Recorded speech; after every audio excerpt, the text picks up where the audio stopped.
start chatting. If people join later, they could either start from the beginning or they can just continue. Oh, So, no problem. yes, yeah. The beginning All is right. okay. Yeah, so Nkoh, well, thanks for doing this. This is something that I've always wished to do, like to just chat because I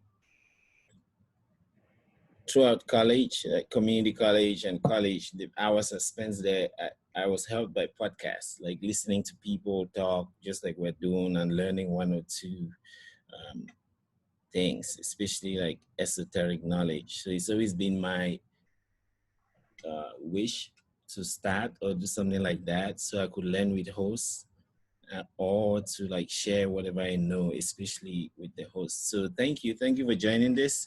How are you doing? Well, I'm doing good, and thank you for this opportunity too. You're welcome. It's been, So yeah, let, it's been, it's been years of not being able to share what you think or with like minds and listening to other stuff. But I think being part of the program now, I think it's interesting. Maybe after this program, I'll sit back and listen to myself if I actually made sense or just singing the usual crazy songs. yeah, I see. So anyway, like I remember we were just chatting like before this about Chinese philosophy. I was asking like, are you tapping into the Chinese philosophy so far? And you were trying to tell me that there is a lot. So go on. I think we can begin with that. Like, what have you absorbed so far about Chinese philosophy, and what is it how do you think it can help us? Well, I think the Chinese people, what actually defines them is that they have understood that one man can't do it all, Mm-hmm. and do your bit, no more, no less, Mm-hmm. and respect others as they try to do theirs. Okay. That's from my point of view. That's basically what they preach. And if we go by judging the level of development, Mm-hmm. you would attest or you would agree with me that this philosophy is actually working for these guys, and Yeah, I see. not just not and they are trying not just to keep this ideology to themselves, but trying to spread it across the world. But I think it's not going quite well because other Mm-hmm. people with other cultures have their own agenda. But and Yeah. I think if Africans can revisit our past, revisit our true culture, we realize that we have a lot of similarities to the cultural values and cultural ideologies are much more similar to the Chinese Mm-hmm. way of thinking than Mm-hmm. any other people around the world. Yeah, well, thanks for that. As you mentioned, that culture of like sharing and respecting people, do you think is really reflected in, like in practically? Because you and I were just talking, you had like issues joining Facebook because of a VPN. So if the government respects the people, why should they like limit them from amenities like the internet? You see what I mean? So it's kind of a, it's kind of. Well, I think what the Western media isn't telling us is that the Chinese have out their own social media space. Now, Mm-hmm, before I answer your question, I would like to rephrase the question to look like mm-hmm. this. Okay. How does a country like Cameroon Mm-hmm, compete with mm-hmm. America in terms of business? Okay. We all know that America has the power to determine the prices of raw materials. So if they're telling you we are paying you 1 cent for 1 ton of cocoa, Mm-hmm. Cameroonians have no say on that, right? And then Maybe. after getting the cocoa, they tell you, okay, we are selling you a bar of chocolate for $2. Mm-hmm. You will pay. You have no say on that. Now, Yeah, true. but what if you had the means of restricting selling cocoa to Mm, America so that Cameroonian producers and entrepreneurs can mm, transform this cocoa into chocolate and mm, sell to the people of Cameroon mm, for 20 cents? mm. Won't, as a reasonable leader, won't you do that? I will. Okay, that is what is happening in China. Now, let's take Facebook, Mm, let's take Google, let's take yeah. all the Amazon. Western, yeah, Amazon Western because social, of yeah, Alibaba. Amazon too, yeah, Western social media platforms. Yeah. We will realize that they dominate the market in the world. Yeah, true. So how does a social media platform from a third world country compete with these guys for a market share? It is practically impossible. And even within the states, most of the startups that try to develop within this area of business, they are either killed or bought over by these larger companies. Yeah, true. So how do you think the Chinese could, with one of the largest markets in the world, Mm-hmm. could promote home talents? Now, basically, to my point of view, people may disagree with me. What the Chinese government did was to restrict their market. They did not go to India to restrict the India market, right? Yeah, yeah, true. To restrict the internet space of Indians from getting Facebook and others. They did not go to Russia to do the same. No, they focused on the Chinese market. They said, okay, if we want to compete with the outside world, we must make sure that our people can get up to standards. But that standard should be defined by us, not by another country. Okay, They I built see. their own social media platforms. Mm-hmm. Yeah. And you can agree with me that due to the language differences, a Chinese social media platform could not compete or cannot compete with Western social media platform because, in fact, 3/4 of the world is westernized. Yeah, true. I see. Yeah. But there are certain things that come to mind, Dr. Nkoh, when you talk about that, because in you're mostly talking about the physical world, right? Physical Yeah. space. So then you have China, which has its boundaries. You have the United States, which will have its boundaries too. But there is also the mental space where these countries export their culture and then they also like extend into other countries. The USA would use Hollywood, for example. Yeah. China, we use Chinese movies and kind of so you see that they kind of have territories in the visual or in the mental space. So Yeah. similarly, the internet is almost borderless, right? So Exactly. you can't really go to the internet in physically. You only go there like virtually.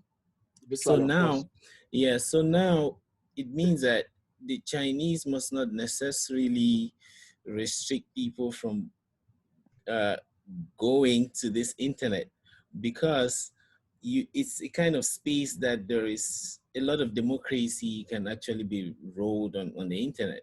So if they build products and they put features that have like high quality user experiences, then users can use it. You could build it in China, but if it supports multiple languages in the same way that Google could have a product that supports even Pidgin English, Swahili, and someone in Kenya will use it as though it was built in Kenya. So Yeah. in that light, I don't think the Chinese was necessarily like black. You know what I'm saying? Like it wasn't necessarily Yeah. because the Yeah. I internet is get your fair. point. Yeah, the internet is fair. You can jump in and out. I get your point. But let's look at the business side of it. Mm-hmm. When you look at the business side of it, who Mm-hmm. gains? Who gets all the money? Mm-hmm. Oh yeah, I see the US. But there's also something you spoke about, like that the US can determine prices, right? Yeah, So, but where does that leave competitive advantage? Because if I think there's a major competitive advantage has a major role in like economics. If yeah, as a country you see that you're good at producing something, and there's a country that is poor at producing it, you produce what you're good at and try to exchange it with the other guys. So if yeah. you do it that way, then the other country cannot come and determine prices of like Well, that is theory. 100% true theoretically. Mm, But okay, I but what see. yeah, but when you look at the practicality of it, you Mm, realize that for I'll just go straight to an example. mm, The recent strike action in the US, right? yeah. Zimbabwe gets up and shows its support to the black community. Mm, What happens? What happens next? The US sanctions Zimbabwe. It means that uh, all other partners, all other allies of the US are not allowed to do business with Zimbabwe, right? yes, yes, right, true. Exactly. That is it. It means that it kills the aspect of competitive advantage in that respect, because Mm-hmm, whatever Zimbabwe is good at, mm-hmm. right? They can't get what they don't produce from another country, which is an ally to the US, because of those sanctions. So you Okay, I realize see. that the theory of it sounds fantastic, but the practicality of it, man has spoiled with politics and selfishness. So it's Yeah. difficult. So everyone now tries to restructure their economy Mm. and their country to suit them, not with respect to what others may think. Okay, I see. But okay, from that point now, you see that even if you have to structure your country to suit your needs, there's one fundamental need that is capital for you to start rolling out whatever suits you. So if Cameroon now has to start developing like China, how would they do? Where would they start from? Where would they get money from? Because again, you trying to find money so you could be on your own, you may just end up being sanctioned. Like I Exactly. think other countries have suffered like that, where they try to start by rolling out their own currencies so that they can cater from like the bigger hands, and then before you know it, their economy is in shambles. So how will Cameroon do that? Or some other Well, country? Like I needs a think miracle. the first thing first is not to Mm-hmm. get up and start a fight with the big guys, Mm-hmm. because as we always know, it will be really messy on the smaller guy. We can learn a lot from the Chinese experience. I'll always go back to that. We can learn a Mm-hmm. lot from the Chinese experience. First, you have to be self-sustaining. Self-sustaining in the sense that after paying all the colonial taxes we are paying, the Mm-hmm. little we have should be well spent. Okay. Now, how can we ensure that? We need to build a system that is based on merit and Okay. sincerity. Mm-hmm. Because at this moment, I can tell you with 100% certainty that we cannot even locate, you cannot get up one morning in Cameroon and decide, oh, you want to locate so and so individual, and you do it successfully. Because our towns are just designed haphazardly. Mm-hmm. The electronic space is so crazy. You can't use someone's ID to locate them. You can't Yeah, even true. you can't even say for sure when one person leaves the country or not, because there's Mm-hmm. so many open channels. Mm-hmm. Now, if we can start from being able to document all Cameroonians Mm-hmm. from the top to the bottom, be able to account for the whereabouts of every Cameroonian on a daily basis, Mm-hmm. we can be sure that, okay, yeah, we can be sure that accountability Mm-hmm. can be recorded. Wait, that sounds like Secondly, sorry to cut you short. That sounds like you want to turn the country into a boarding school. no, You see what I no, mean? no, no, Yeah, no, because you want to know not necessarily a everybody. boarding school. You want to know everybody. You want to know where people live. You want to know who they are, where they are going. You No, see what I not mean? like that. Take, for example, in the US, right? Yeah. If you move from one state to another, Mm-hmm. records can be found showing that he crossed the border at this time, he got back in at this time, or he has crossed the border but he has not gotten back in, right? Yeah, yeah, true. Can you say that for Cameroon? You cannot. Yeah, I see. It means that in Cameroon, a minister can have a truckload full of money, travel from Ngaoundere to Kumba to Ekondo Titi, and then takes the boat at Ekondo Titi, goes to Idinao, travel from Idinao back to Yaoundé without anyone knowing his whereabouts. He can just disappear as well. Exactly. That's my point. We don't necessarily need to keep a tab on everyone, but at least we should be able to know how people move. Because if I want to appoint you, the Minister of Finance tomorrow, I should be sure that if I give you a call and you tell me, okay, I am in my house, you're actually in your house. If we go by the records, right? If we go by the records, the record will show that you are actually in your house. But not telling me that you are in your house when you are actually in the boat leaving from Ekondo Titi to Nigeria. Yeah. To go spend government money. Exactly. I'm not saying that anybody's doing that, but no. So if we can do this, it will first of all give us a sense of security and sincerity. Because it is a natural nature. By the time humans know that their movement can be tracked,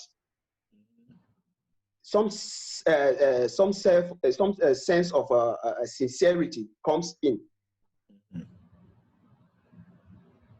Because you will know very well that if at this point in time you are asked about your location and you lie about it, they will definitely get to know. You always want to play on the safer side by telling the truth and doing the job that you've been assigned to. Yeah, I see. Well, from what you said, Nkoh, like it's really it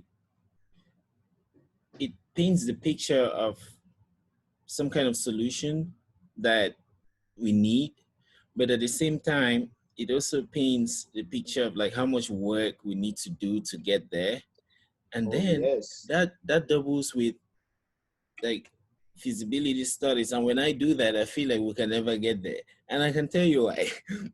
Because one reason you said our cities are like haphazard, houses are just dispersed, not really dispersed, like dispersed, like they're just there.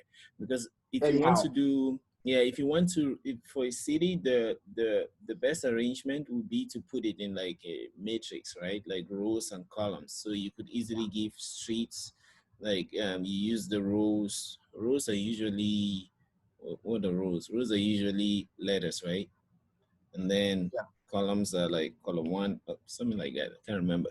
They should be able to arrange the city like that, and that way you have like a chessboard or like a checkers board, so it's easily to pinpoint anyone on it. So that needs money. How shall we transform our cities, like to like reshape them and make them into these chess boards, right? And then secondly, to also start documenting like citizens, like how shall we do? If you say that you start from birth, like with birth certificates, how will you do with those that are not on the system? So when I look at all of this, I feel like we are like archers that will realize that there is some board that we want to shoot. There is a dot somewhere which is a target. We know that we need an arrow. We know that we need a bow to shoot it. But how shall we build the bow in the first place and get the arrow in the first place before we start shooting?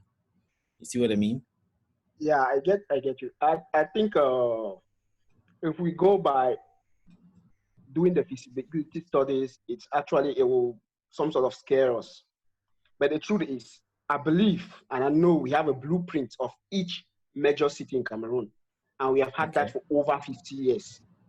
Okay. Now, You cannot wake up overnight and transform the entire city. Mm-hmm. But you can first of all ensure that you have a government which follows what is on paper. Okay. Now, why do I say this? Because it's all about the government and the people. You would agree with me that the US is what it is because after the Civil War or the War of Independence, the powers that be realized that to keep people in check, we need to narrow down the political ideology. Mm-hmm. So True, they true. came up with the Republican and the Democratic system. Now, we may look at it and say, oh, it is not democracy. It is not, irrespective of what you want to think. It is a Yeah, true. way, it is a way of narrowing the haphazard thinking that the society naturally has. It doesn't mean that within the Democratic Party, there are Mm-hmm. not people of different opinions, but at Yeah. least they have a common point of focus. Same thing goes with the Republican. So if we want to do this in Cameroon, we need to first of all restructure our political ideology. If Okay. possible, we narrow it down back to what it used to be in the 70s with Ayijo, one system, but with different sub branches within that system.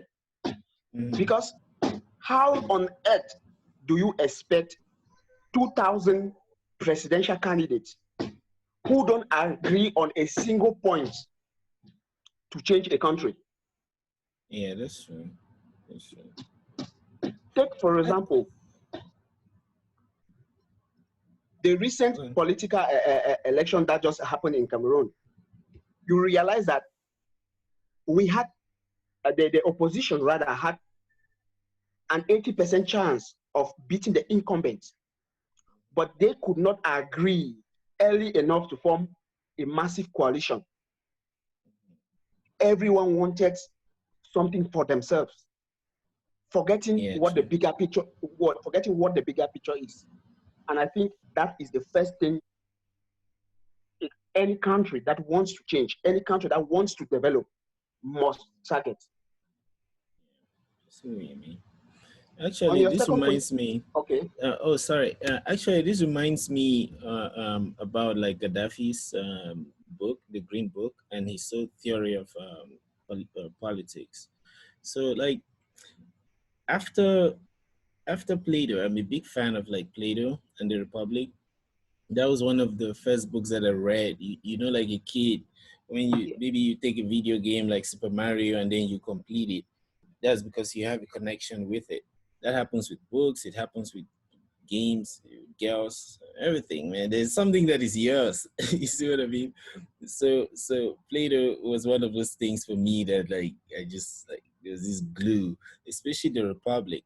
So they had a very interesting political theory that Socrates had to roll out in the course of the conversation of having some sort of a school of rulers, which he called a philosopher's king. And if you look at it critically, that's what the Catholic Church uses, because most of the priests are leaders.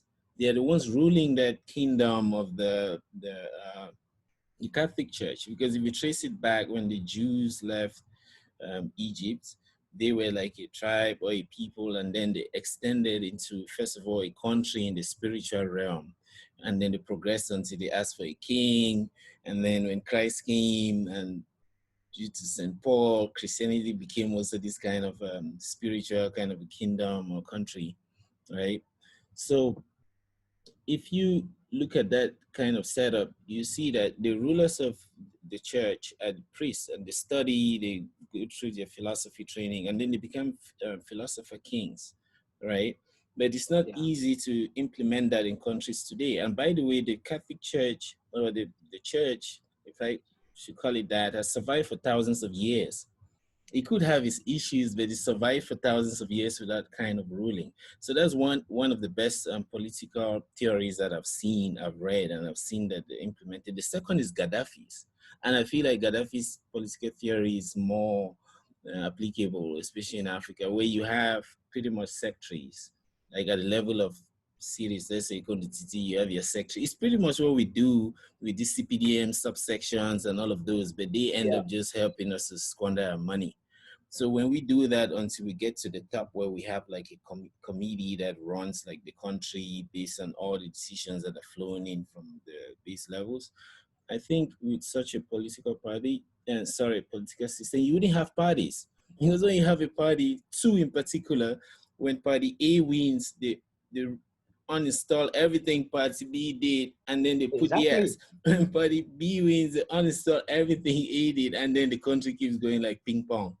So anyway, I just said I should put that out there before you went to the second question. But if you want Okay. to talk about that, then. Oh yeah, I think from if you look at the ideology behind the republic, you realize that Mm-hmm. that's basically what the Chinese are doing. They got the Okay, I they see. got the communism from they got the communism from the Soviet Union, brought Mm-hmm. it into China, and then modernized it into basically the republic. Okay. Oh wow. Yeah, Okay, I see. yeah, because at the from the community level right up to the state and provincial levels, you have the party secretariats, Mm-hmm. and the CCP is like that college of leaders. They, they even have some sort of how do they call it, the People's National Congress, which is the Mm-hmm. overall the supreme body, and the president is actually the secretary of. Yeah. He's not like the chairman of the college. He is the That's what secretary. Gaddafi. That's what Gaddafi used to say, that he's not in power. There's a whole Exactly. committee that. Yeah. Okay, I see. So I think this is something we really need to work on. But before we even get to that level, we need to, like I Mm-hmm. said earlier, we need to document. And I will get to Yeah. your Sure. second question now. Mm-hmm. We are training you realize within the past 5 years, the Mm-hmm. number of computer science students, the number of computer experts in Cameroon, it's on a rapid rise, right? Yes. Yes. What are these guys doing? Do they even have a job? No. Why not?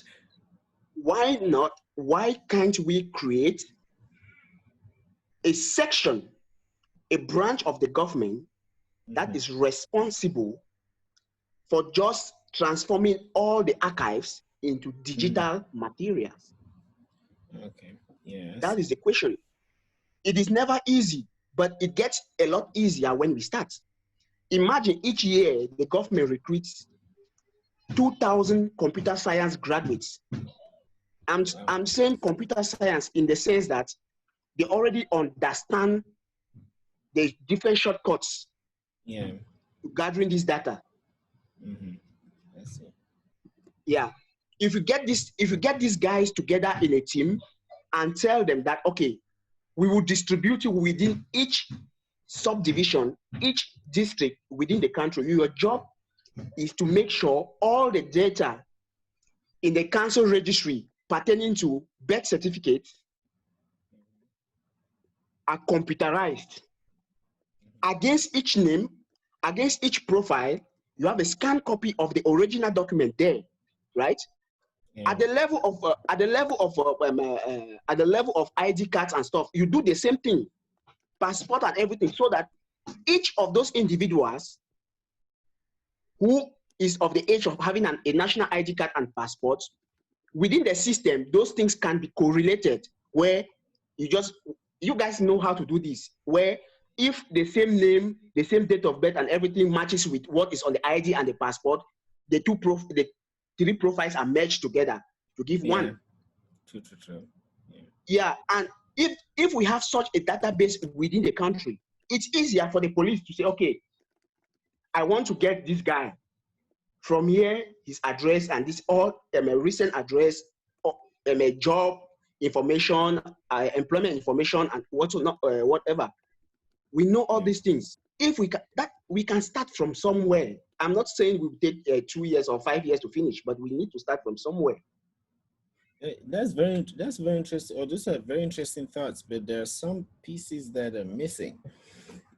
And again, it goes back to what we chatted a while ago about, you see that board, you are the archer, you need a bow and arrow, you see the Exactly. spot that you have to hit, but you don't yet have the bow, you don't yet have the arrow. So why do I Yeah. say that? If the government employs these computer science graduates or experts, right, or gurus, and then they go to those cities, the internet or like computing is something that is, computing is not independent, or like the Yeah, of computer course. sciences are not independent, they're dependent on other sectors. So first of all, electricity, and then you have like data centers. So if we go there, you see that we would actually be setting ourselves up, because you collect that data and probably send it to servers in France, or you send it to Amazon servers somewhere in Europe or somewhere in America, and then you just be exporting your country's data. Data is like almost like new gold, right? And companies are now competing not just in terms of how do they call this thing? In terms of market cap. Is that how they call it? Not just in terms of like their valuations, but also about the software they have and the data they have. That's why Google is one of the richest companies, Google, Apple, because they're dealing with data. So if we collect these things, you collect the country's data, where shall we put it? You send it to Amazon, and then what if they No. decide and just seize it? You see what I mean? So how about those infrastructures? And Okay. This especially, is yeah, you see what I mean? sorry to cut you short. I think Oh, that's fine. before we embark on such a journey, we must like you mentioned earlier about feasibility study. Before we embark on Yeah, such a journey, we know fully well that these data are not supposed to be shared like within the databases of these platforms. yes, okay. We are traditionalists Mm-hmm. from the get go, right? Mm-hmm. We need Yeah. to, even if it means using the traditional methods to safeguard this data, we ought Mm-hmm. to. Okay. First, in terms of electricity, I know that if we want to engage in such a project, even if it means areas where there is no electricity, it Mm-hmm. won't cost a thing relative to how much we squander on useless things to get a high capacity generator for that particular purpose. Okay. Now, let's not forget it's about getting the data first Mm-hmm. before worrying how to save the data. Mm-hmm.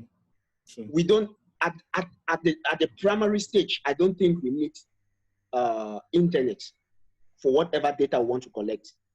Your desktop and whatever stuff you want installed, you take that machine to that place, get the data, let it be on the different hard drives you want to save, right? Mm-hmm. Now, Yeah. when these data are collected, while we have a group of persons on the background working on how to save this data after all the data have been collected. Mm-hmm. Because it's not about collecting the data immediately and using the data. Yeah, I see. It's about starting a process that will ensure continuity. Mm-hmm. Yes. While others are doing the archiving, others are starting from like today. We are collecting this data for beginning today, while others are starting, like, let me say, maybe in the 1885 data, Yeah. right Uh-huh. up to the present time. Others are focused on the modern data. After this, after we have gotten a huge chunk of data, and we believe that our engineers or our patriotic citizens who have knowledge on Yeah. all these databases and stuff, construction, have developed a system for us to be able to safeguard this data, Mm-hmm. then we can transfer the data to the final destination. But until then, everything remains traditional, because it's better for a Kondo Titi sub-district to control a traditional database than to put it at the internet when we don't have the means to safeguard those data. Now, if at the district level, we are able to have a small system, an offline system that has this data handy and just a phone call away. I believe if, for example, Yaoundé calls, oh, I need data for Mr. Mesembe Brian, birthday this, social security number this. Yeah. The correspondent at Nkoh Titi just needs to log into the offline system, key in the social security number, and get whatever information they want for you. But rather than going and browsing through the different pages of maybe 10,000 pages, 10,000 page booklet. Yeah. That's amazing. That's amazing because you know that's how banks still use that system. When you go to it's like cash. Yeah, Yeah. it's cash. I think you go to cash a check. Cashiers.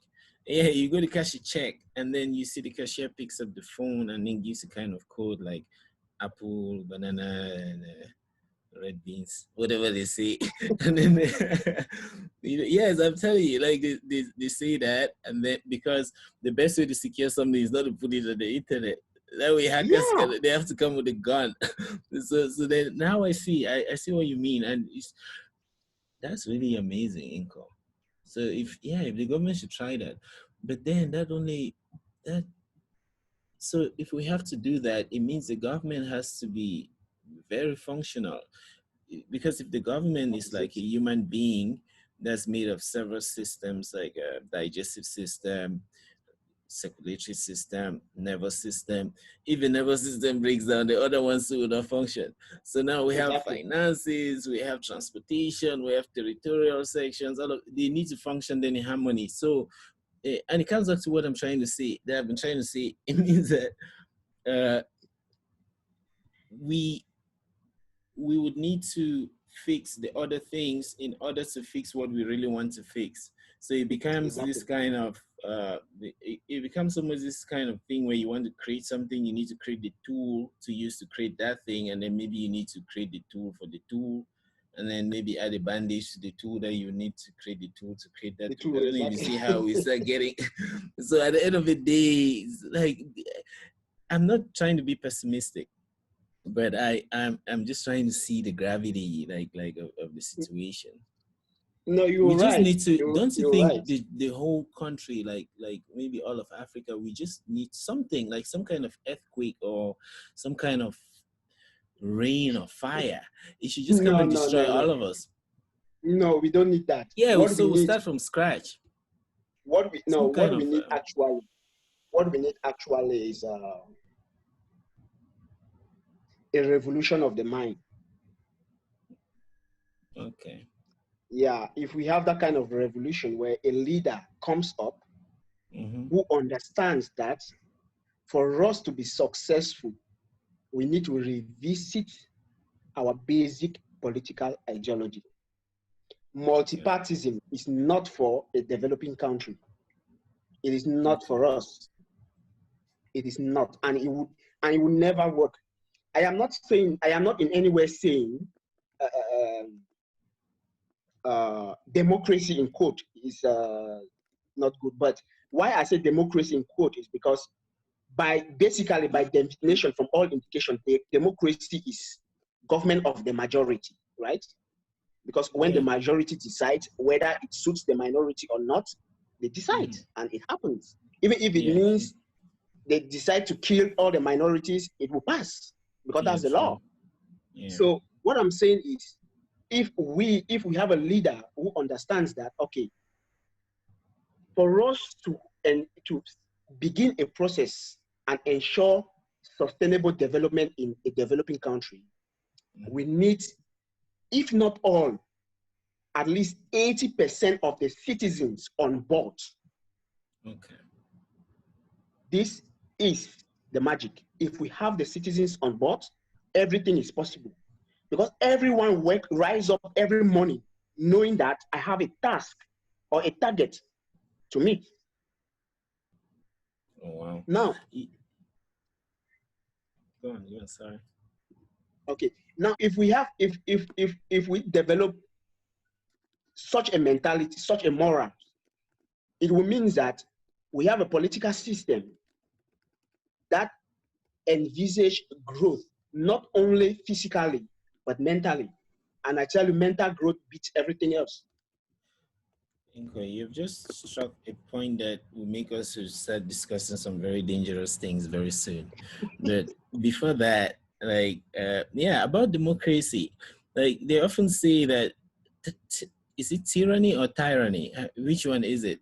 That tyranny, I think, emerges from democracy, because tyrants always like you vote the tyrant. Since I'm not calling anyone's name, I can say the stupid man, right?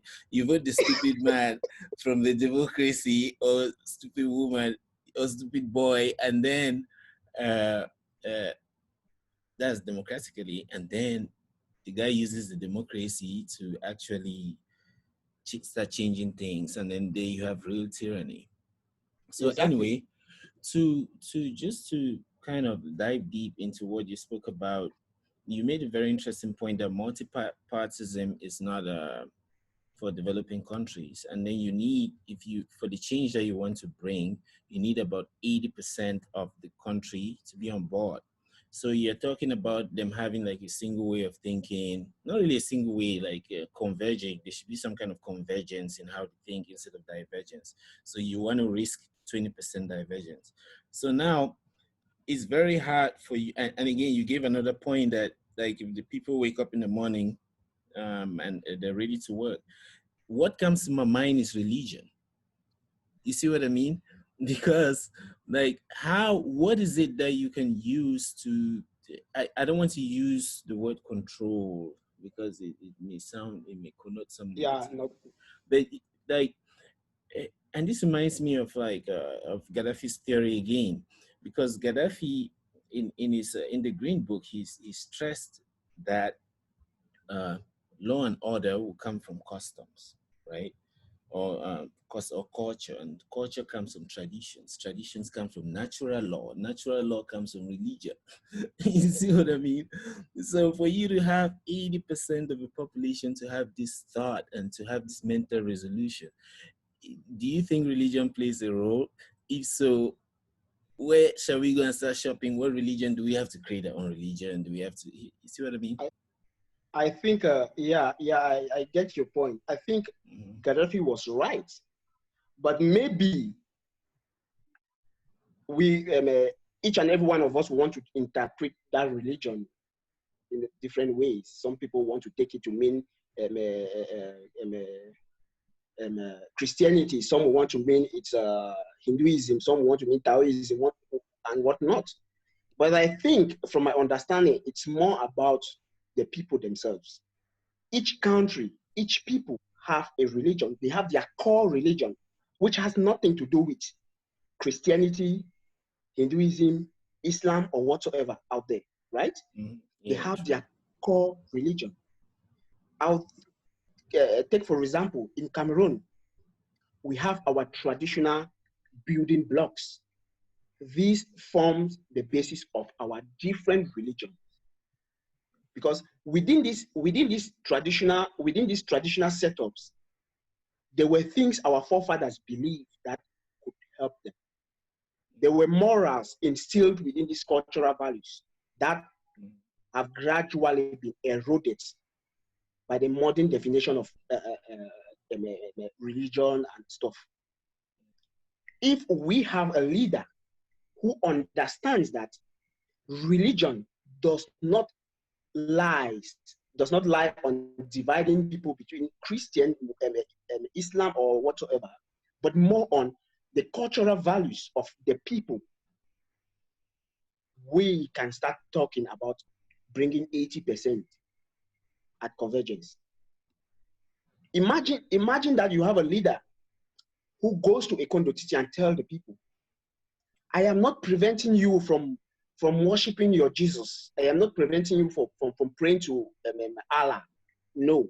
What I want you to understand, that before Allah came to this place, there was this cultural value.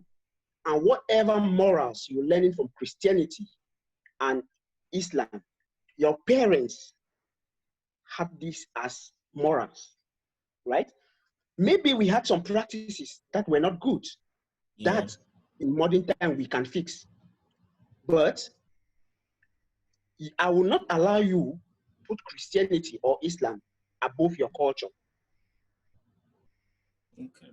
Irrespective, irrespective of how people will react, when they sleep at night, they will understand, they will be able to differentiate between the African traditional marriage setting and the Western white wedding setting, which are all traditional marriage, if you ask me. Yeah, right. That's it. Mm-hmm. Yeah. So we need someone with the charisma to be able, who is able to bring this to the light, to tell the people, to make the people understand. It's not about you going to fight the people or push something into Yeah. their head. No, it's Mm-hmm. just about you.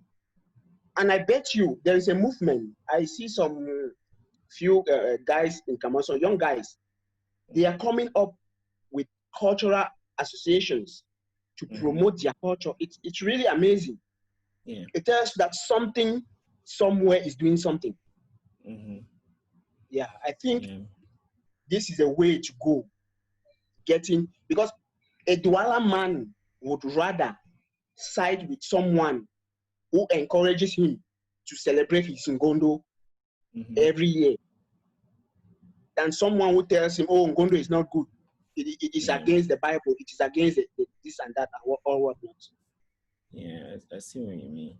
Well, about that too, right? Um,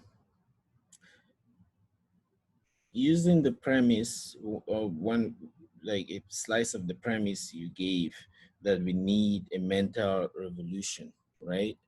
Whenever when we're talking about mentality or mental, we're talking about truth, right? And we'll reduce it down to truth, right?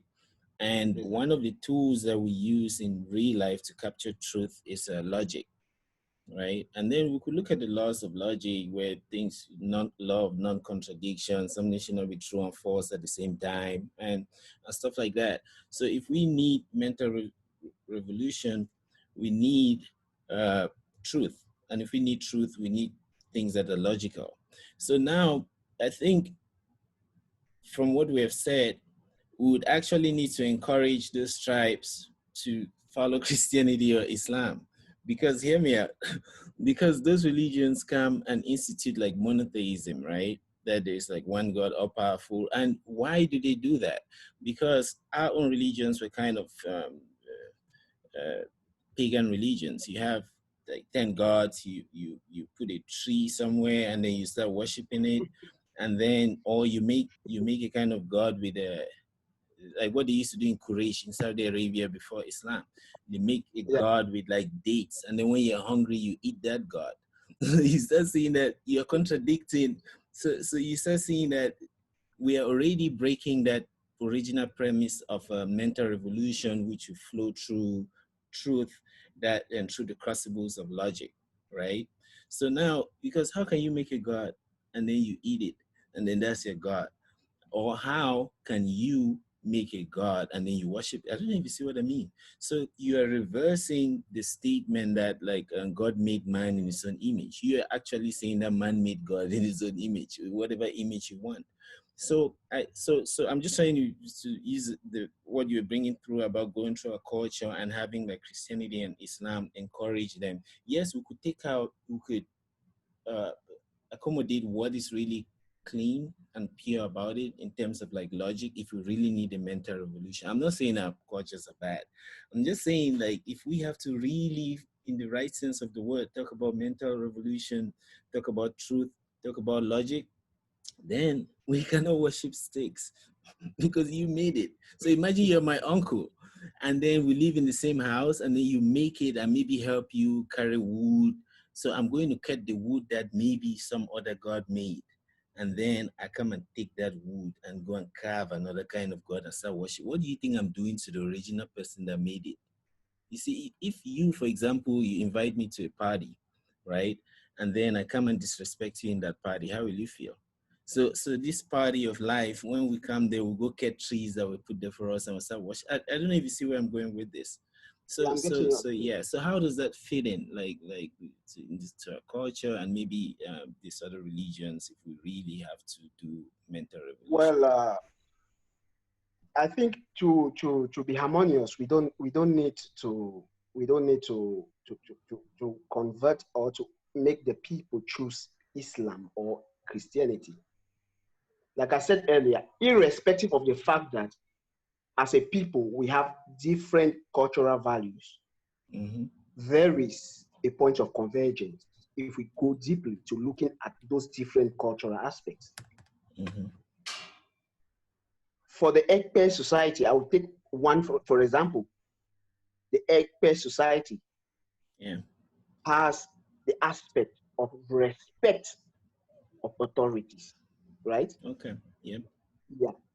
Respect of authority. It means that if you're brought in today, you respect the person who has been there, who is a day older than you. It does not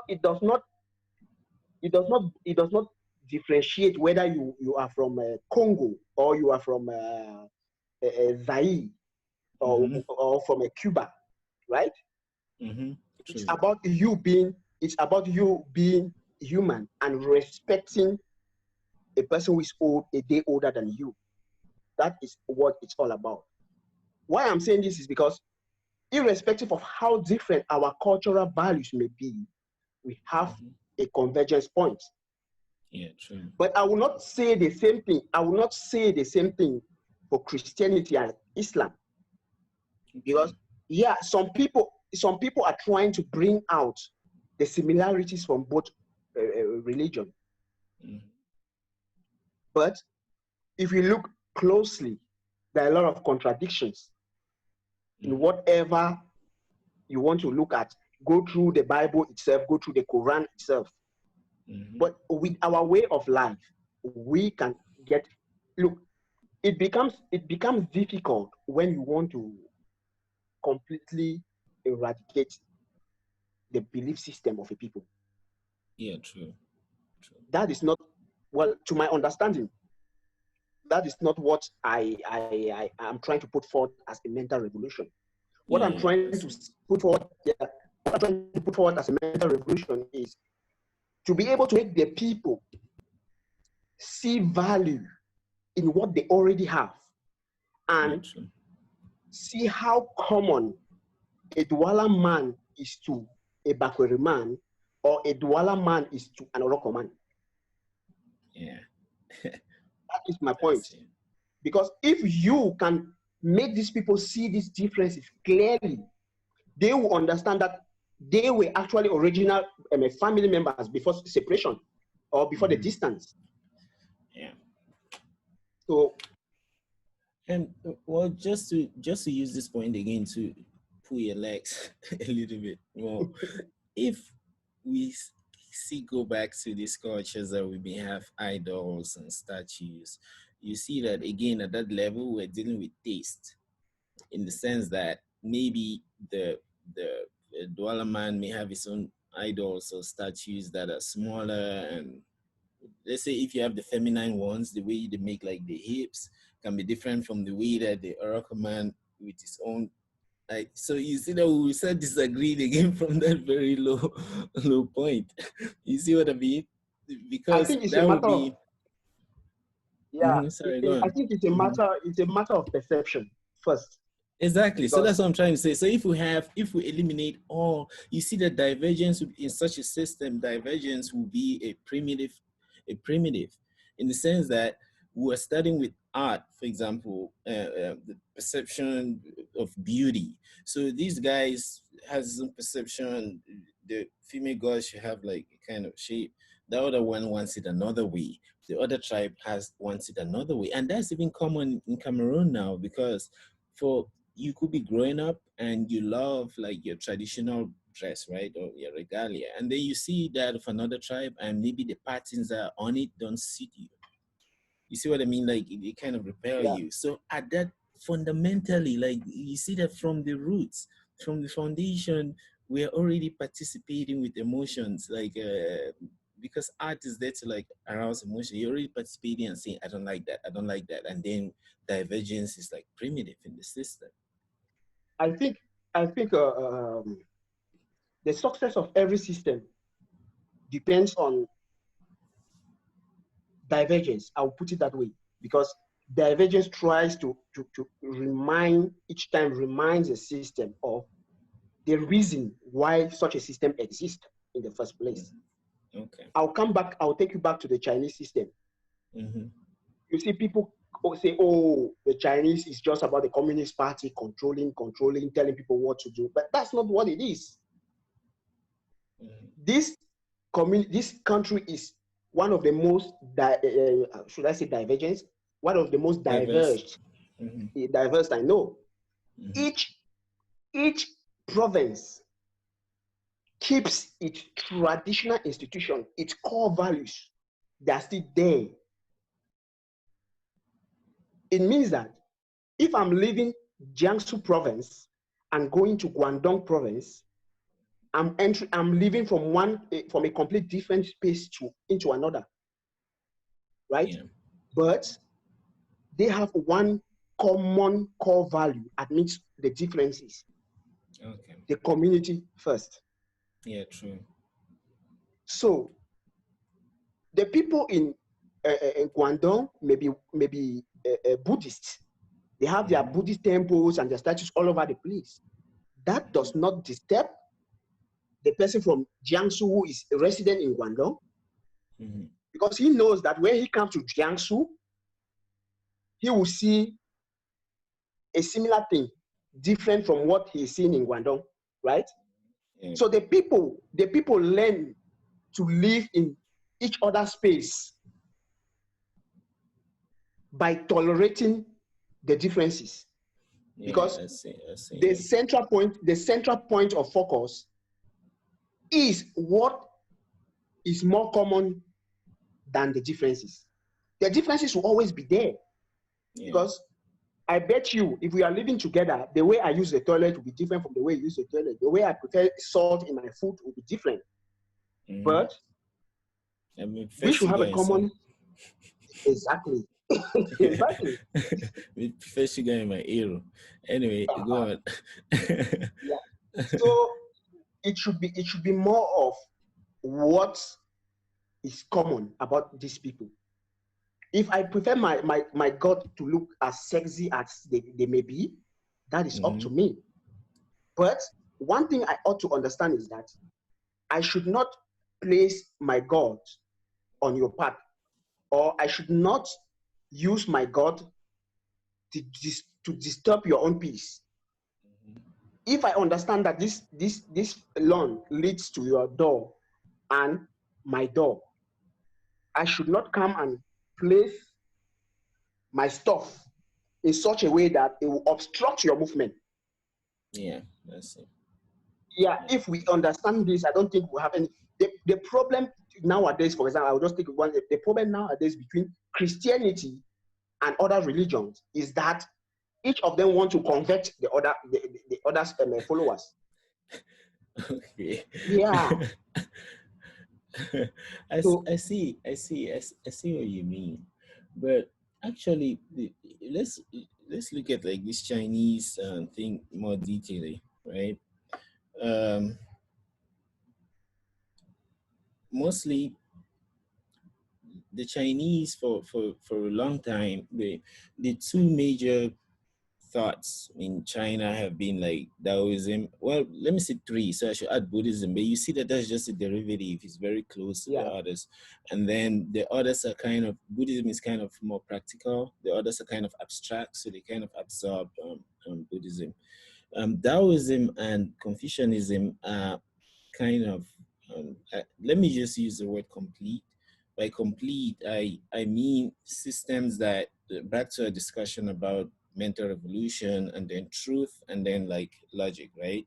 So by complete, I mean that there are systems that can explain the world of that the subjects live in without much contradiction. So Confucianism, for example, even Taoism starts with the premise that uh, there is nothing, that you are nothing for a start. In the same way that if you should ask me, there's a tree here in front of my house. If you should ask me that, what is that tree? I can't really tell you because during the winter, the tree has no leaves. right? So during the summer, the leaves come back. So the tree in the summer is different from the tree in the winter. And Winter. then during the autumn, so will I say that tree, like, is that tree that tree? You see what I mean? And and even like if you look at, so also like a river, this Greek guy, what was his name? He once said you can't step into the same river twice because things are For always yeah, on the like same changing. twice, yeah. Yeah, so the Can't same swim river, on the yeah, same waters twice. yes. If even like in terms of time, by the time I talk, before you want to get it, the minute, the second or the nanosecond has already passed. So it means that we are almost nothing because we're always changing all the time, that you can't really catch us as this particular thing. So the Chinese understand that very well. So in terms of their society, you see that you are like almost nothing, but on your own. You are only a father to your child, That a exactly. husband to your wife, a neighbor to your neighbor. So you would be even a tribe because the other tribe exists. You see what I mean? So I can only be like as much as of an Araka man because there's another tribe that is not Araka.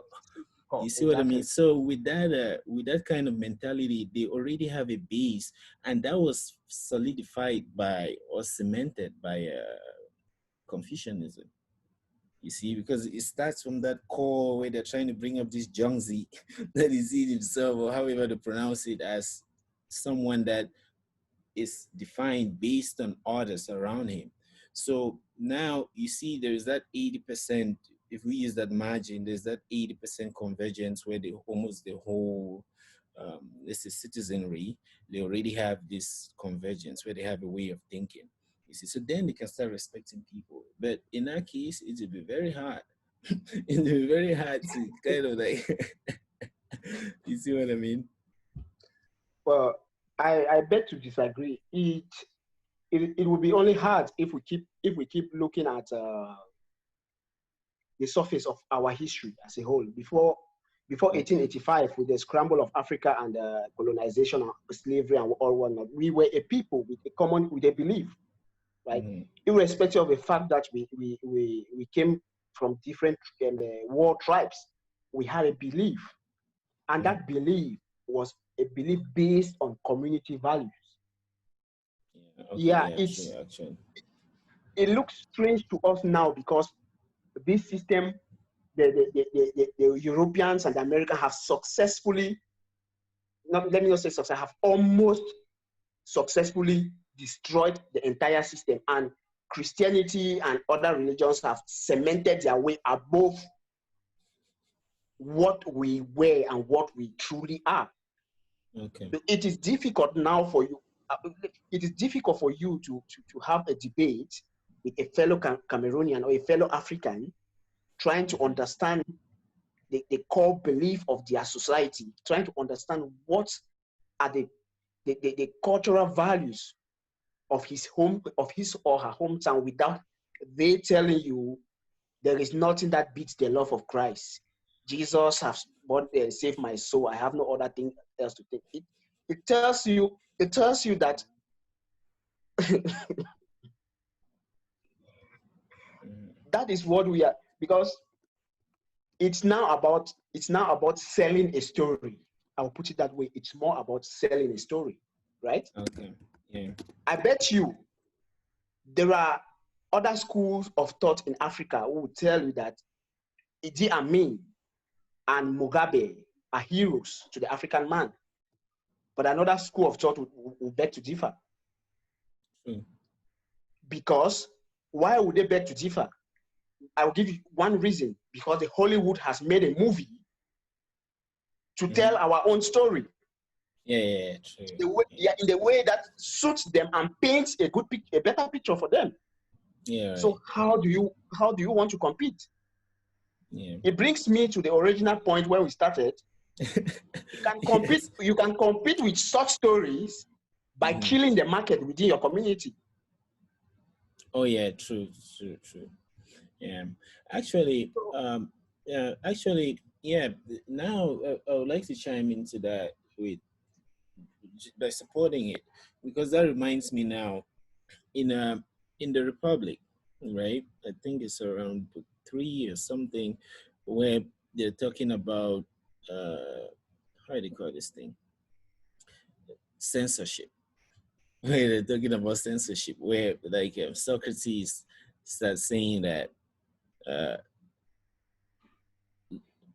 how do you call this other thing? I keep losing my words. So this thing, the opposite of law and order. Let me just say chaos, right? Okay. So he makes the argument that chaos starts creeping into the society through poetry, right? And one simple domain where poetry actually sustains is lyrics, right? And then music. You see what I Yeah, mean? that's right. So in sense, because it's like let's say look at American music where you see little kids already singing "fuck you bitch, fuck you bitch." You see what I mean? Like lyrics like rap. So Yeah, you're already corrupting. Yeah. So yeah, I think yeah. Now I agree with your point because with such censorship, the society. Let's say you prevent the little kids from downloading some kind of information that messes up their minds or screws their means of proper reasoning or their morality and yeah. Anyway, I see. Yeah. So now I see what you mean. So that's why a country that's why like China in blocking stuff is not just doing it because it wants to do it, but to secure yeah, its integrity as a nation. exactly. Okay. Imagine you controlling a population of almost 2 billion, and then letting Yeah. everyone Mm-hmm. get ideologies from other countries that don't match Mm-hmm. their traditional ideologies, Yeah. believing that they can walk along the streets, have sex all over the place whenever they want, and get away with it. Yeah, so people, I would say, Democrats in quotes, will not sit on media to talk about it from this perspective, because they want to Mm-hmm. paint a picture. They want to let the world know that, oh, we have an enemy, and the enemy is not us, it's them. So Yeah, the us story versus always them. goes, yeah, Yeah, that's the greatest tool ever. Like us versus them, like divide and conquer. And yeah, and it's that's and it. it's working magic in Africa. It's working magic, divide and conquer. It's simple because it's simpler, I think, in Africa because language is man. If I could choose one thing in my life that I love the most is language. Like, I don't mean loving it as saying that I'm good in it. That's not what I mean. I mean loving it as like when you look at all the ideas that we have on earth, right? I think language is the most powerful because Yeah, those that believe in God, for example, right? What did they say? God created the world by speaking. So imagine now that you don't have a language and you want to tell me about the table, but in your mind there's no word or there's no way for you to tell me that table. Like you're not different from a stone, of which maybe the stone exactly. has its own language. You see, so language becomes not just a tool for constructing sentences, but it's also like kind of lens that we use to view the world. That's why like that's why like the way an English person thinks, and I will come to China since you're there, a Chinese person is also affected by the language. The English person will always want to add gender to something, especially French. You want to do something, you have to add Yeah, Lola on top of it. And then it makes yeah, you start looking at the world like either as pairs or as triplets, as this, of which this is that, exactly. and just categorizing the world. But in China, well, the Chinese language is so rich in a way that you don't need all of those, you don't need to perform major surgery on the structures that you find on earth in order to express yourself. So life becomes like simpler and you can live this life where like it's just smooth. You let things go naturally instead of you like breaking them apart using the language, which is like very fundamental. So now Yeah, Cameroon, how many tribes do we have? It's like I hear it's 300. close to So 250 or so. yeah, so now there's some tribes that have like two languages, and then inside of it you have dialects. So you see that with okay, let's say 250. Let's assume that we have 250 tribes and then we do a one-to-one mapping. So each tribe has one language. You see, there's already 250 ways to see the world. You see what I mean? That's only Cameroon. We go to Nigeria. How many is there? Or how many are there? We go to Ghana. We go to Togo. We go to Zimbabwe. So we're already dividing it ourselves in a kind of way, especially if the culture or the implementation of culture, like you described before, is non-existent. So with such a setting, it becomes very easy to just divide and conquer the people. Just look for, it's like dogs, right? Sometimes you want them to fight, even if you don't want them to fight, just throw something, all of them start fighting and making. Yeah. Well, I think there is an example we can use to figure out a way of remedying this particular problem. Mhm. The Chinese society has about, if I'm not Uh, mistaken, 50 to 60 Thanks, I different wanna. tribes. 1 minute, 1 minute, Inko, sorry. Oh, thanks, I wanna. He says 285 tribes in Cameroon. Okay, Thank you. okay. Yeah. In Cameroon, okay. Yes. The That number Chinese, keeps changing. the Mhm. Chinese, the Chinese people have about 50, 56 or 50 to 60, between 50 to 60 tribes, right? The whole of China, Each, that place is big, man. It has just 16. yeah, Oh. yeah, with each of them having their own language, right? Mm-hmm. But when the Communist Party came up, they wanted to foster the community first agenda, right? They had to look for a way. They had to look for a way to make this common by adopting the Beijing language, the Beijing traditional language, the Putonghua. That's what the Okay. entire, what we know as Mandarin. Mm-hmm. Yeah, that's what the Oh, Chinese Mandarin. people are Okay. using. Yeah, yeah. Okay. It's actually the dialect of the Beijing people. But that does not in any way stop the different dialect to be practiced at the regional level or at the provincial level and community level. It is practiced, but on official matters, schools and other stuff, the Mandarin is used. The simplified version of the Mandarin is used. We can do the same. We can What we language? can do the same. What language shall we use?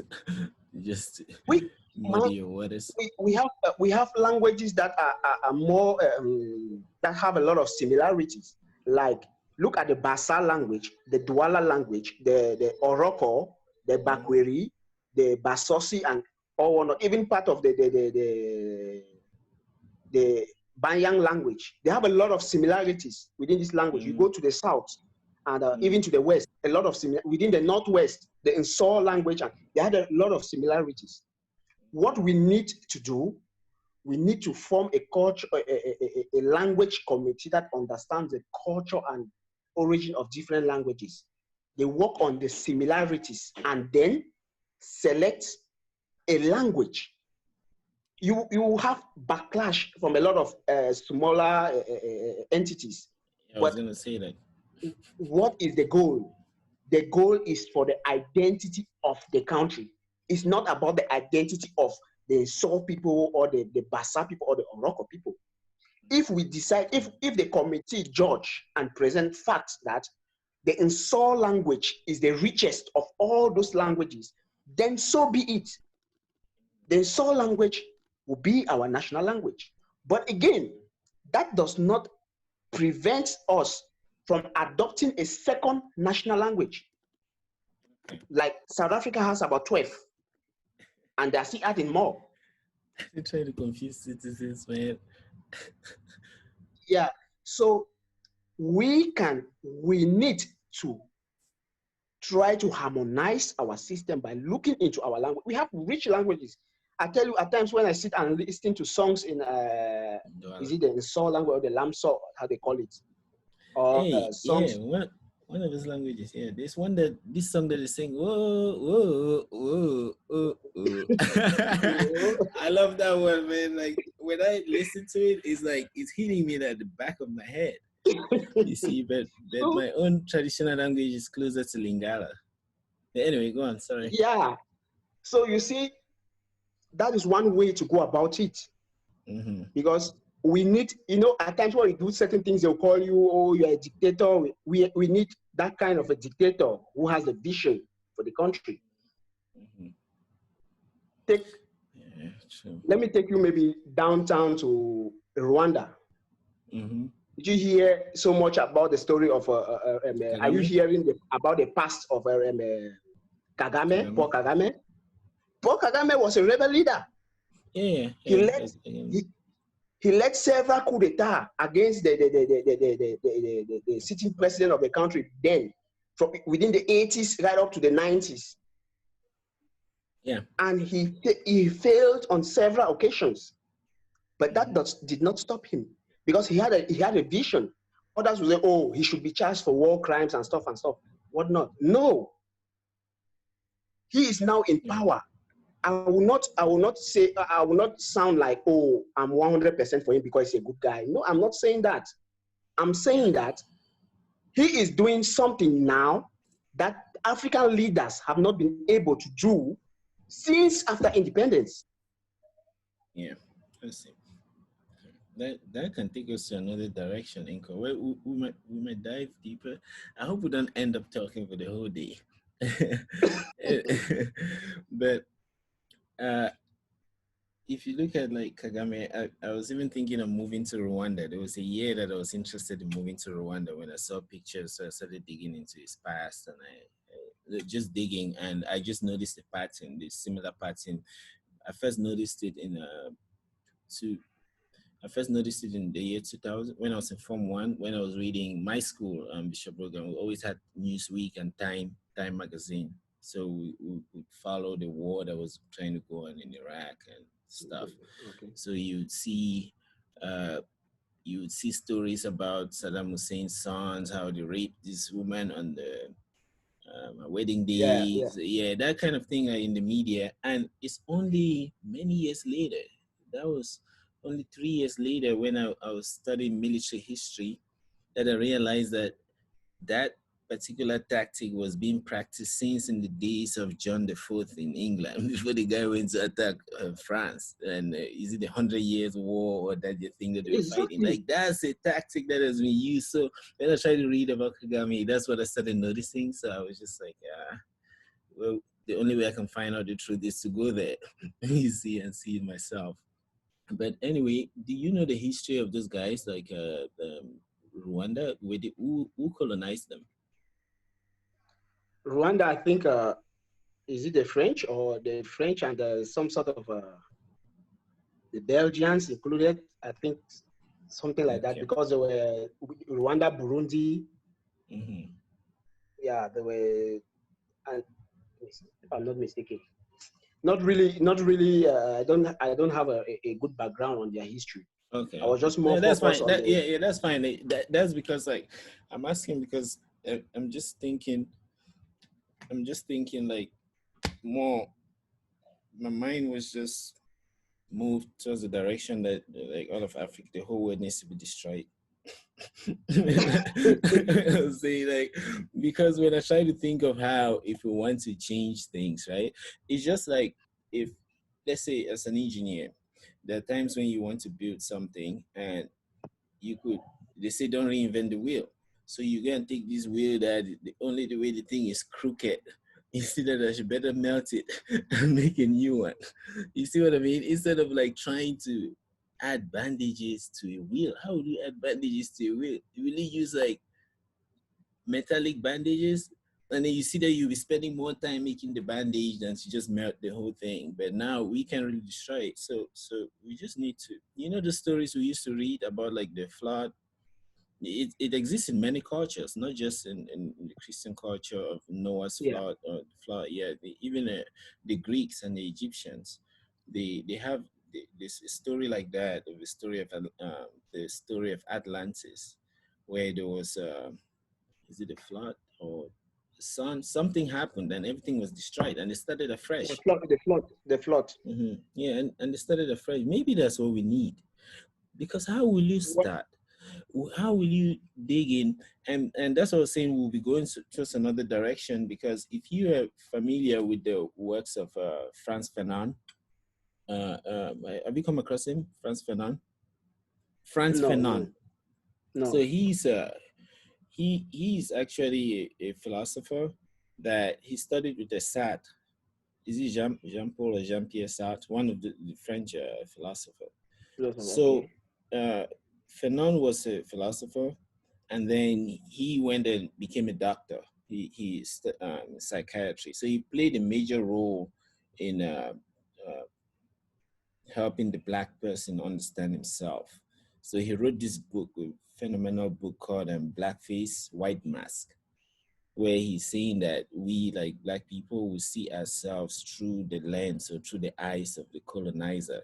So, and you measure yourself through those people. For example, you think that success means like getting married to like a the color white woman, or like living in the kind of house that like is White in men do. Yeah. France, yes, or living or driving the kind of car that. So he with his mind in philosophy and then doctor and psychiatry, he did a psychoanalysis of like our psyche, you see. And then he also he used the how do they call these guys, Algeria, Battle of Algiers. He uses that to show his framework. So he didn't just talk, he kind of painted the framework for why we are where we are and how we can move away from that system.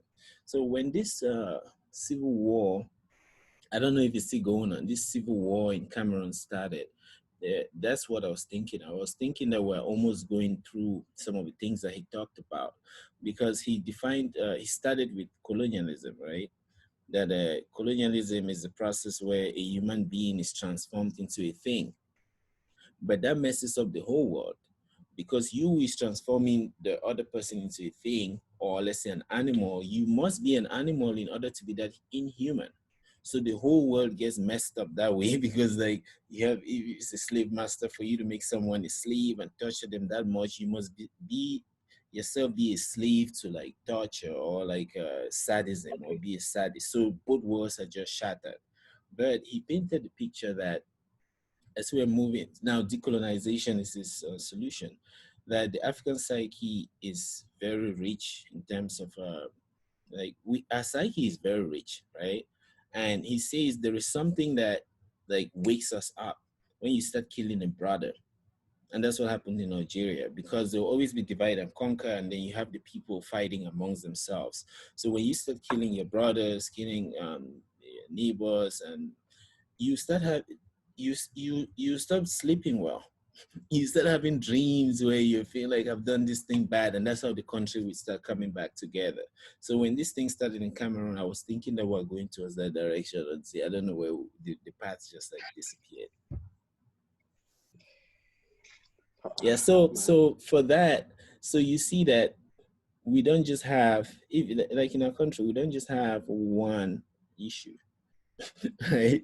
Like if we have to talk about colonialism in our country, let's say we don't know who we are, even our religions, we can't trace them back. And the languages, the way we see the world through the languages, they are not really our languages, and things like that, right?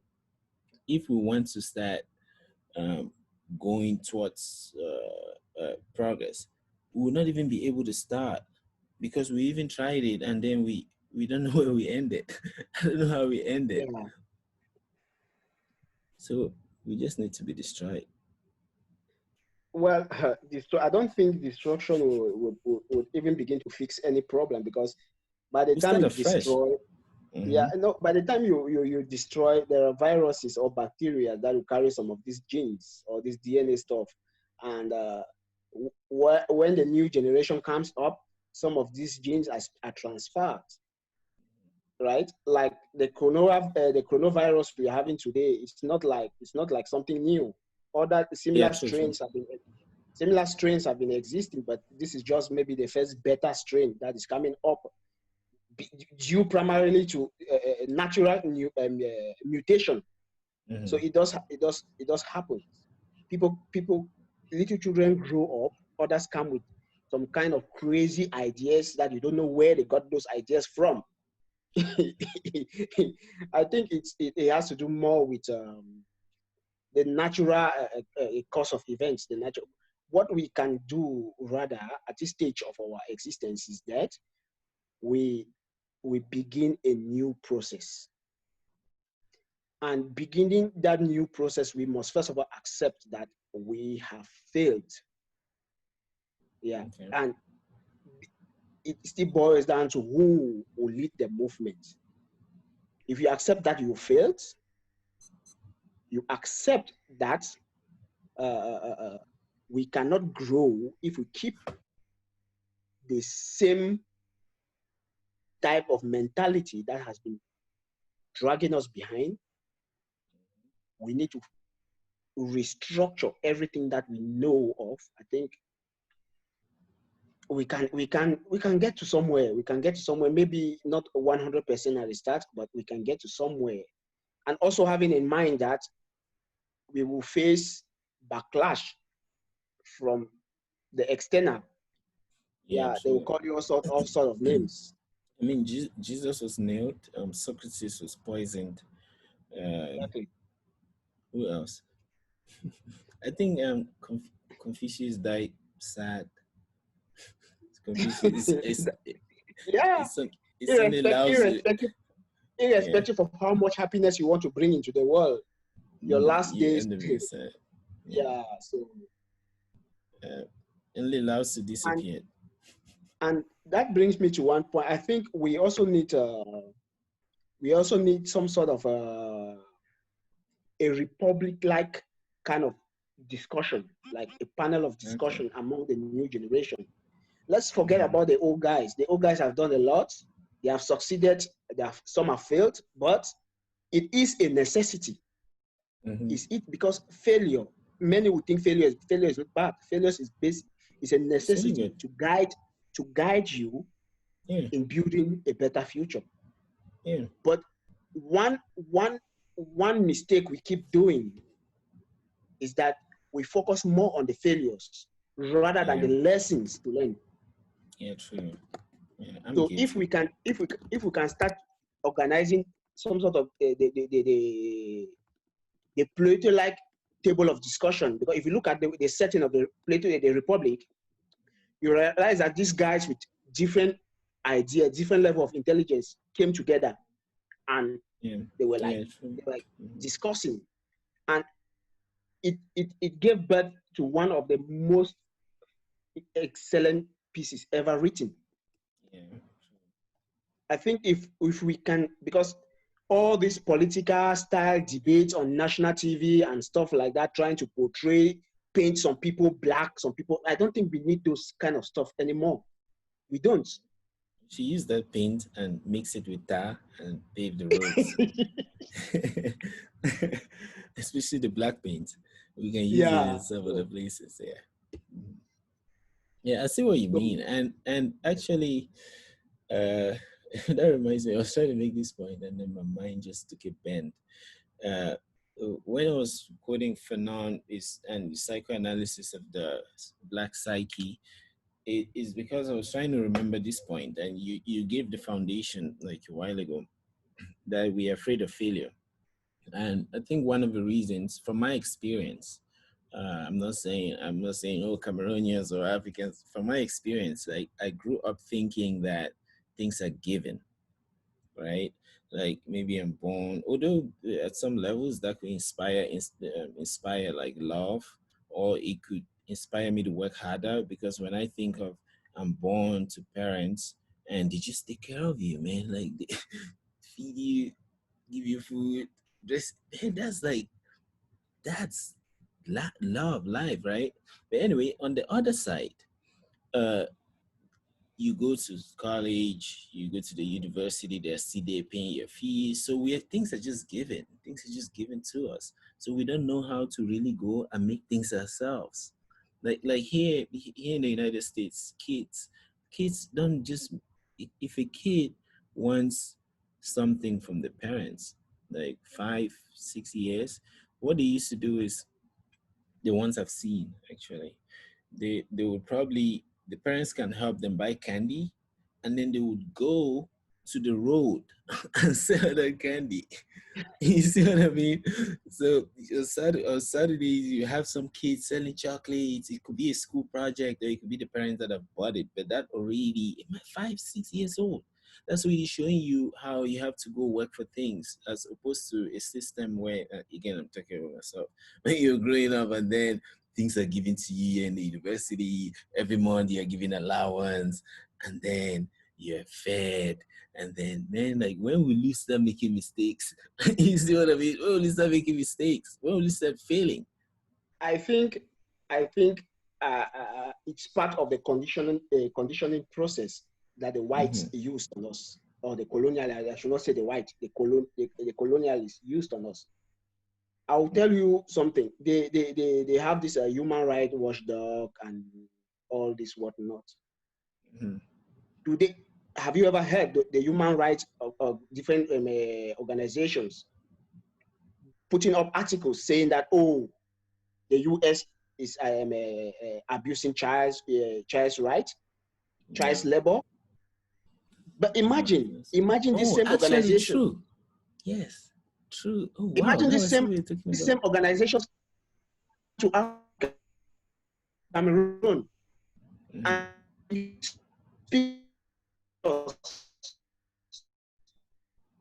over the place with chocolate, pure along the routes, and then writing a 2,000-page memo Yeah. recommending sanctions on Cameroon. And fellow Cameroonians in the diaspora, or educated others, wherever they Mm-hmm. find themselves, will pick up these articles, read, and say, "Oh yes, yes, they're actually suffering children in Cameroon." And But what they don't tell you is that they do the same thing in the US. It's like teaching this child how to fish. yeah, right, true. Let's see. Yeah, so it's a conditioning process. They have made us believe that sending your child to hustle, like Yeah. the legal and Mm-hmm. the little type of hustle you just mentioned, is good, but they instead make it look bad for us. Yeah.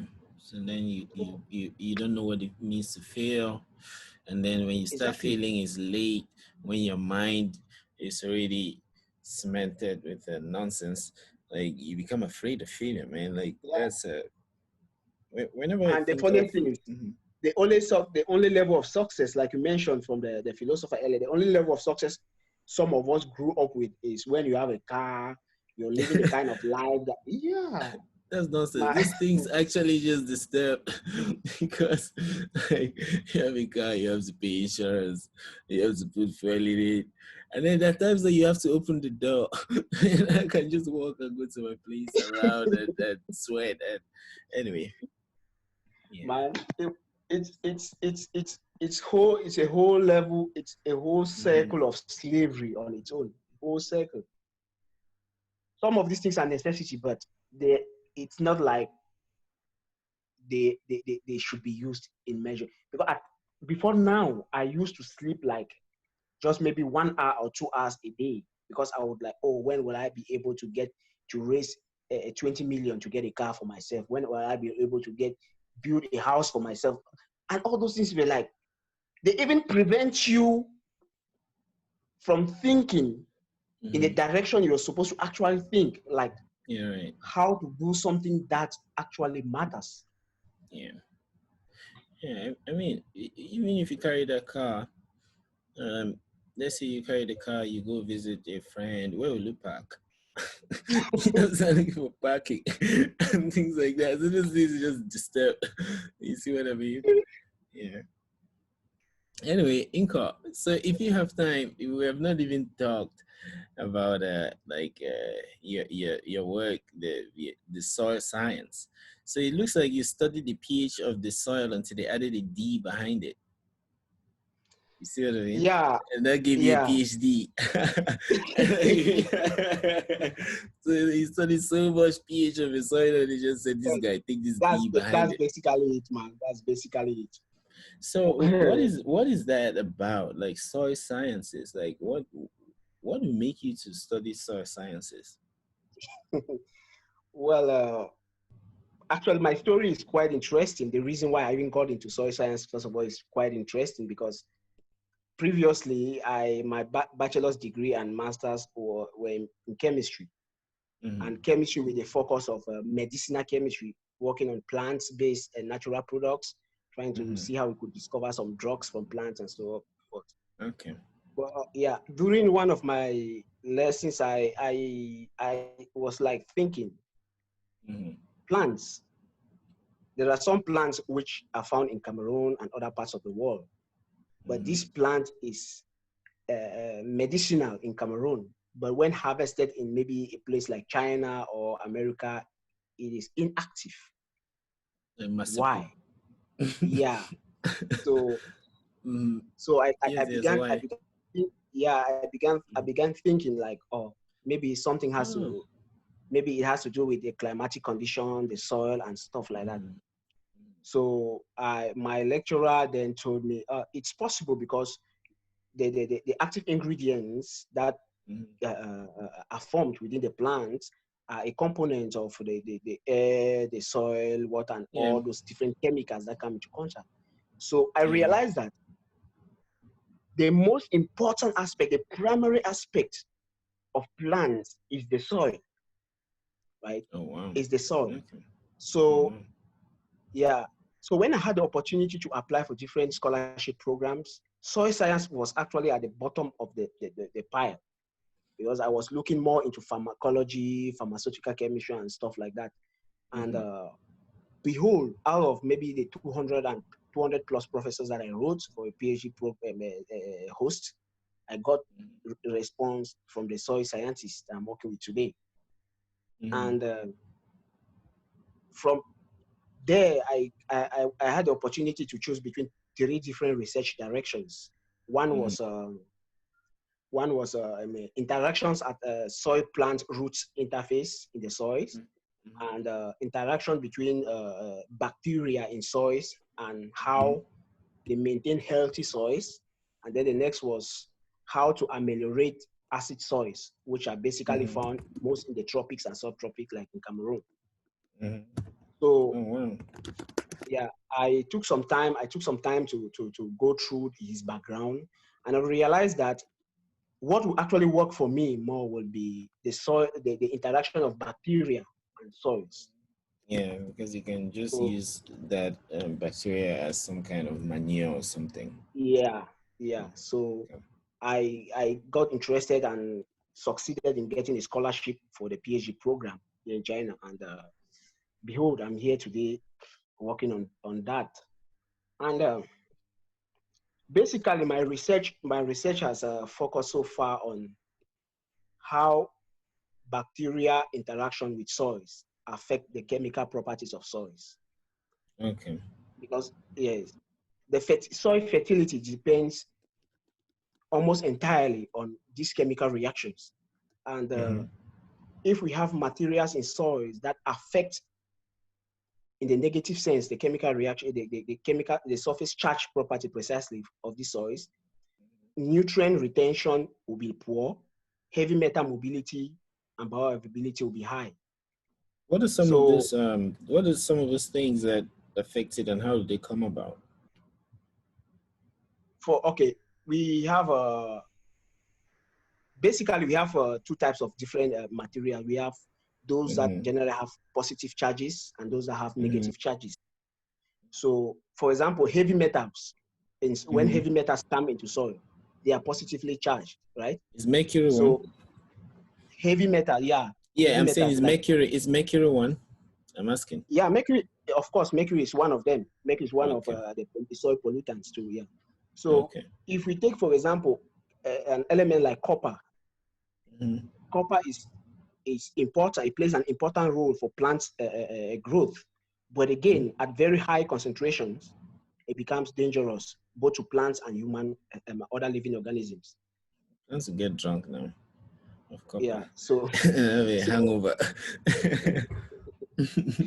so we have other organic compounds like chlorinated organic compounds or brominated organic compounds, and some of these are popularly known as persistent organic pollutants. Okay. So all these, when they come, when they are stored into the soil for very long time or at whatever quantity, they become dangerous because most of them cannot be degraded easily. Mm-hmm. They have like So low, yeah, is it so high or low half lives? High, is it anyway? yeah, One of those. exactly. So they tend to affect the soil properties both in the short and long run. And beside that, we also use a lot of fertilizers in agricultural practices.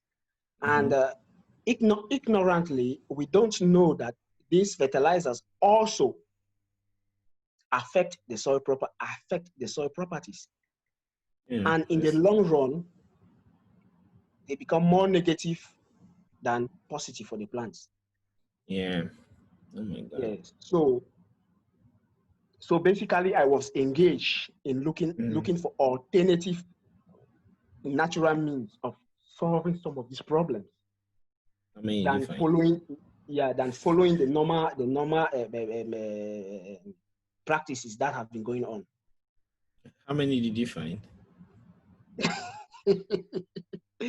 Well, I think I got some pretty interesting results. And first, like the publication we just had on Yeah. using biochar to increase soil fertility and phosphorus Yeah, availability. phosphorus. I was gonna ask you about phosphorus. Yes, Yeah. Okay.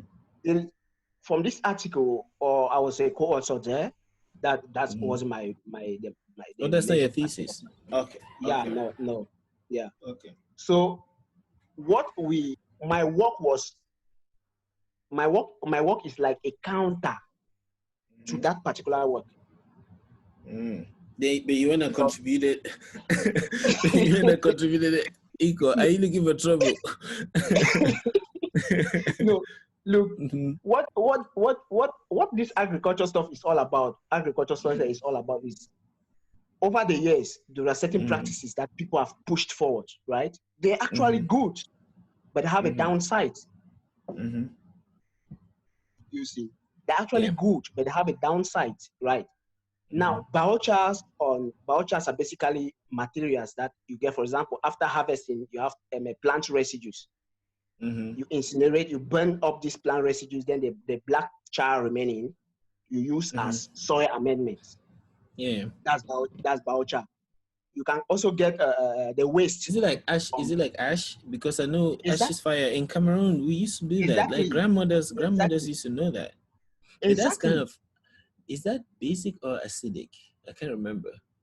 It's basic. Um, yeah, because you have carbonate. You have Yeah, calcium it's carbonate, basic. right? Okay. Yeah, it's basic, and with a high pH, it helps to improve soil pH because most acidic soils have pH value maybe between 4 and 5. So these materials, when they put them in the soil, they increase soil pH, introduce important nutrients materials into the soil.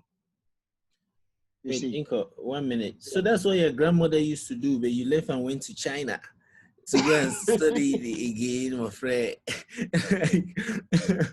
You see what I mean? That's what your grandmother was doing in the Yeah, kitchen, keeping ashes fire and then using it to put on the soil. And then she would plant her garden eggs, cocoyams and pepper, put those things plantain, exactly. all of those things. And then, oh my God, then you have This to go is to China. this Anyway. is a whole industry. That's the problem. This is a whole industry now in other countries except Africa, Mhm. right? It is a whole. But okay, It is an entire industry. quick question then. So do you know the origins of like this then in China? Because I'm saying so because Malaysia, you remember Malaysia, right? When we were kids, like this people came to Lobe Estate and took Exactly. palms and went to Malaysia and planted them. And many years later, they were like one of the major Of course. exporters of palm oil in the world. So if you have to leave your village to go to China to go and study, was that thing always there in China, or did they come and take it to like this? Did you study the history of like all those practices, those methods, how they came about? No, no. Basically, what I know is this, right? I might be Mm-hmm. wrong, but what I know is this: most of these, the Asians and the Africans, we have some similarities in our traditional practices. Okay. All right. Yeah. I see. So Chinese in those days, Chinese scholars would travel around the world, get some practices, some different practices from all over the world, come back to their place and try to understand why, right? Yeah. That is the base of Chinese science. Oh, okay. I Like see. the level of biochar technology is amazing. Now, the difference between what we practice in Cameroon and what these guys do here is that they're trying to upgrade the traditional practice of it. Yeah, and Now, make it mass scale, horizontal scaling, so you can spread it exactly. across. Yeah. Yes. Okay. Now they have understood that the temperature at which you produce this biochar, be it from plants, poultry waste, and other waste, is very important to how effective it will be in using a soil additive. Why is that? Why does the temperature matter? If you're interested in the end result, is it some kind of a plantain that you're frying that you think that if the temperature is high it will be blacker? Like, I mean, why? No, the temperature matters because when you burn up this material, and also in the whether you're burning in the presence of oxygen or absence of oxygen also matters, because Okay. when you use the different Yes. conditions, the end product differs. Yeah, Okay. Okay. I see. the Yes. end product might have more oxygen, more oxygenated compounds, more cyclic compounds, more silicate release, more carbonate release, and so on and so forth. So you need to control these temperatures with other parameters to have an optimized end product. Oh, wow. But Yeah. is the system done? Is it done in a way that the start like with any? That's how we do in technology. Like you have version 1.0 that you start is crappy. If you look at Yeah. Oh Google yes. page, Oh did you see yes. the first Google page? The worst is if you saw Amazon, the first Amazon that came out in '94. Like that was just the 1.0. We always just start with something, then we start optimizing it. So, but if that's the case, then look at this. So now we China is very is known. They have a swag of like pollution. So if you want to start mass producing, let's say charcoal or ashes fire, let me call it like that, whatever that is, like this ashes fire, you want to mass produce it. How do you do that without increasing pollution? Because you have to burn some kind of wood. How do you will you make it? Will you get wood and burn it? How will you do it without affecting the ecosystem? Well, that is one of the major challenges associated with biochar production. Major challenges: energy consumption and cost of mass production. Right?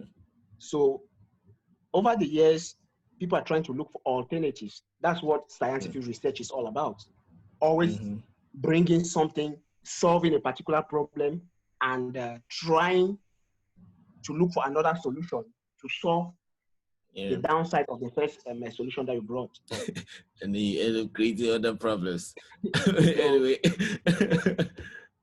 that is where my actual research for my doctoral studies came about: interactions of bacteria with soils. Because other researchers have reported previously that bacteria in soil help they help plants to grow, right?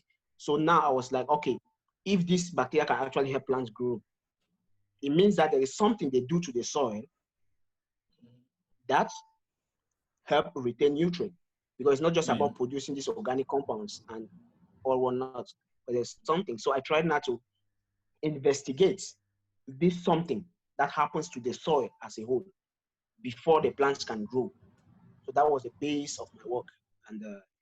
And within this period, I also was trying to look at, okay, if we are using bacteria to compare to other materials like biochar, how good would that, how interesting would that fight be? Yeah. Because Well, yeah, that means that you probably get to the point where you have to start mass producing bacteria. not well. I think Yeah, I I think we mean, already had. we already have some commercial versions of bacteria Yeah, for so you have agricultural to for mass agricultural produce purposes. them Yeah, to compete with the mass production of, because we're dealing with mass production here, right? So the only way they will compete is to, but anyway, so is this biochar?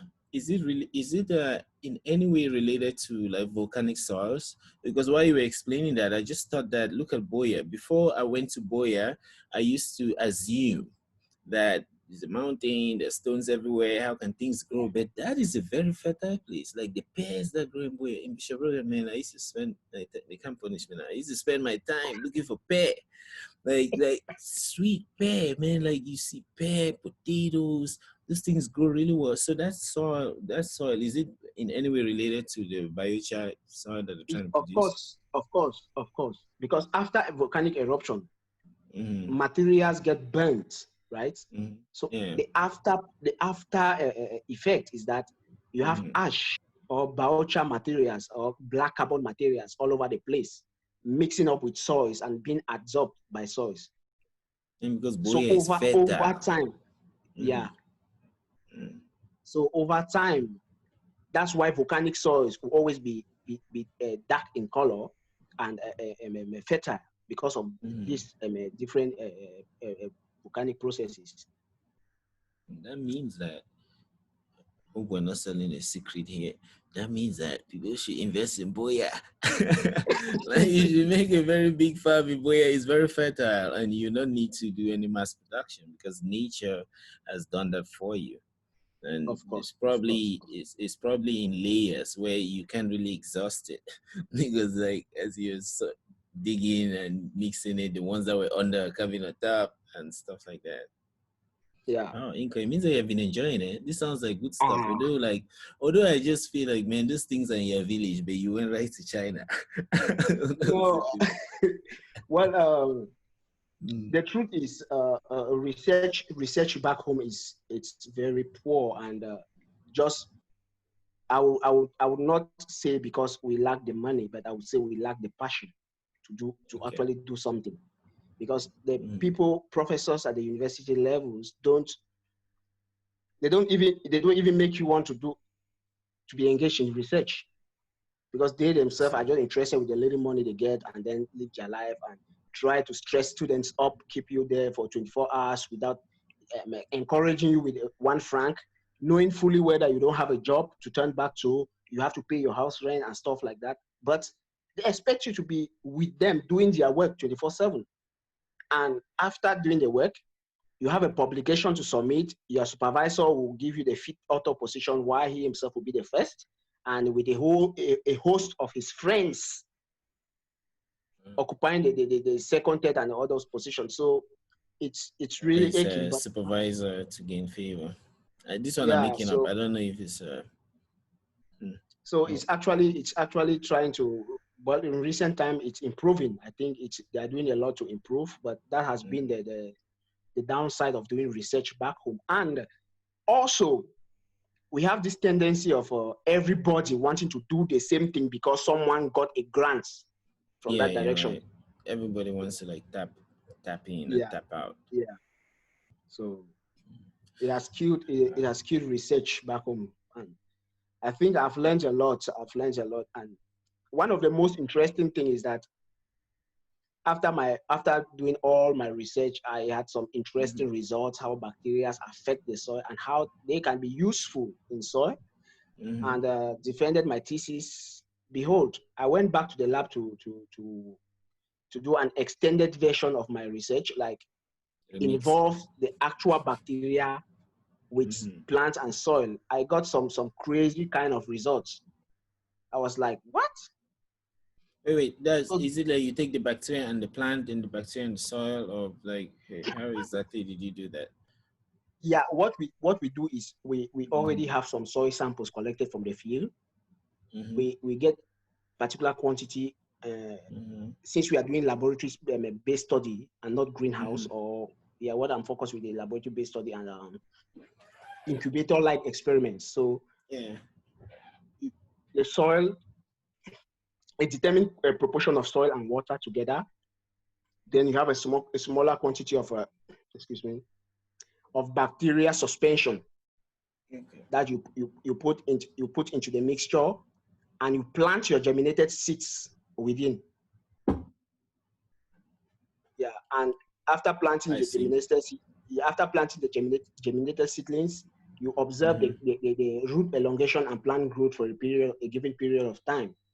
So Oh, okay, I see. by Yeah. yeah by this setting, we can directly measure the change in solution pH, the change in soil chemical properties. We measure the observe the plant growth through the root elongation and other basic parameters.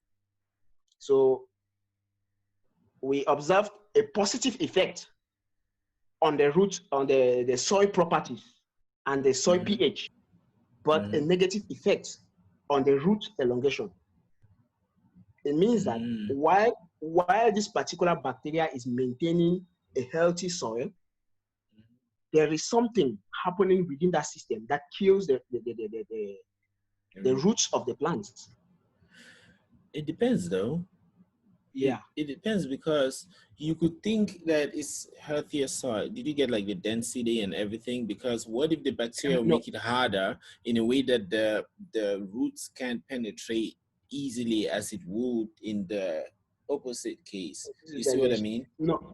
So Yeah, that all way it those will not no. go longer. It wouldn't go longer because it's like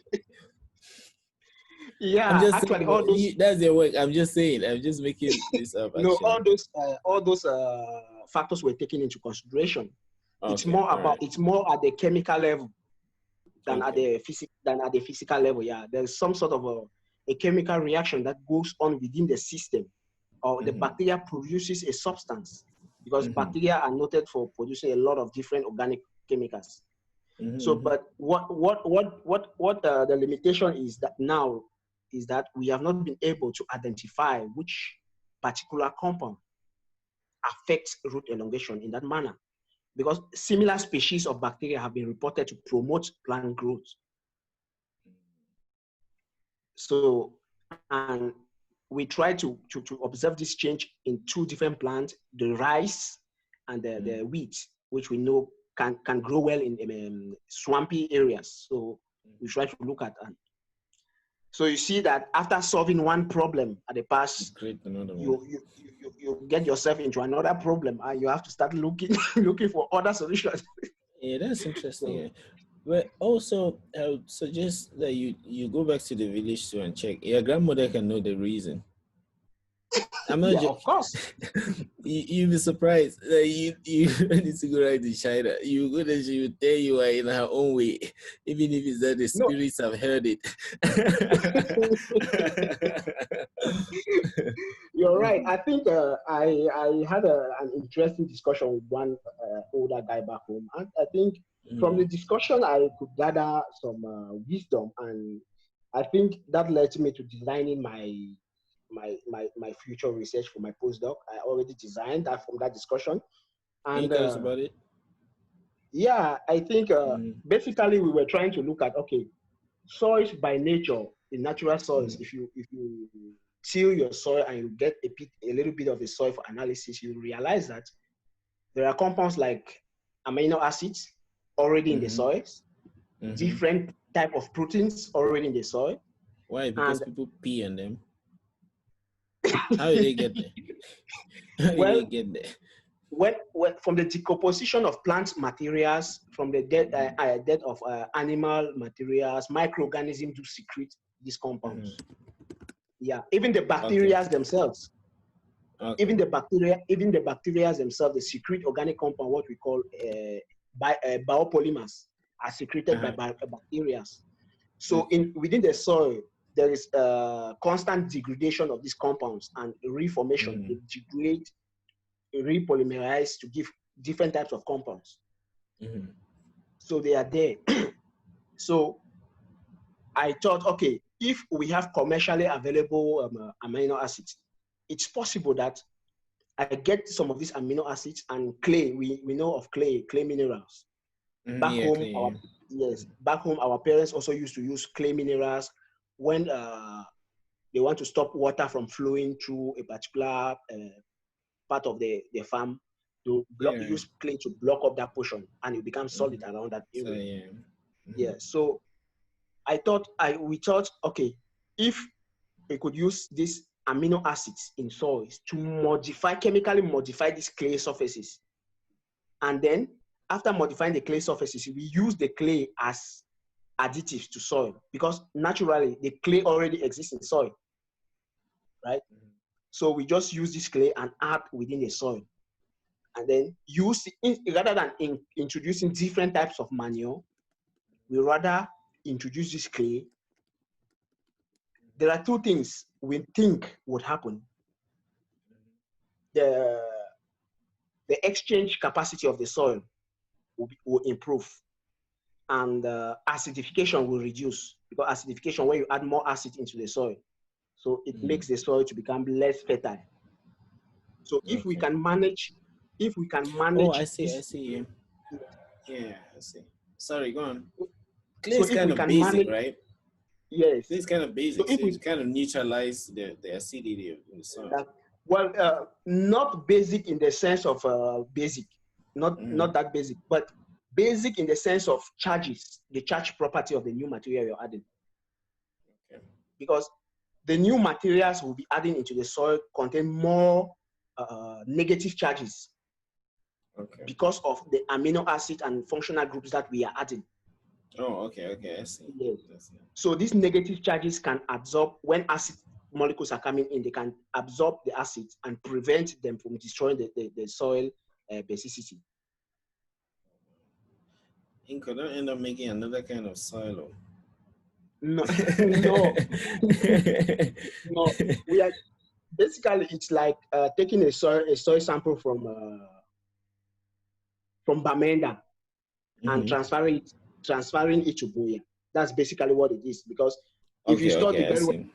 yes, Hmm. you'll be like, the clay content of the soil in Bamenda is more than the clay content of the soil in But yeah, Buya. Right? Yes. So we want to use this opportunity to get the soil in Buya, increase the organic components, and then take it to Bamenda to improve the fertility of the soil in Bamenda. that's funny. So you're not moving soil around.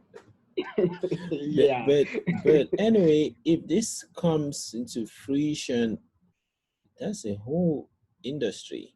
Because how will you be moving that soil around? Because now Well, you need to start scaling it. You need to start scaling it. Like you want to move the 20 tons of basically, I you think it's already an industry. It's already know. an Okay. industry in the sense that most of these clay materials are commercialized, Okay, right? okay, okay. I And see. some of them, you don't need to go and look for natural clay. You can synthesize this compound within the laboratory, because the chemical structure is known. You Mm-hmm. can take a sodium chloride or aluminum, aluminum in your lab, and mix with another compound. It gives you the exact component of clay you want with maybe higher purity. Okay, I see. Yes. Hmm. So Yeah, but man, I just I want to be a bit detailed because in my own field we don't joke with precision. Right? okay. Like yeah, so so it's purity, although this is kind of vague when I'm trying to be precise, is purity uh, really positive?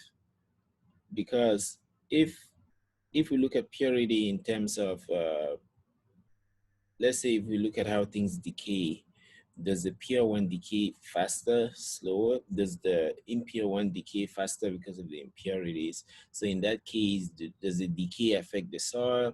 And then does the purity prevent the decay, which then affects the soil negatively? You see what I mean? Yeah.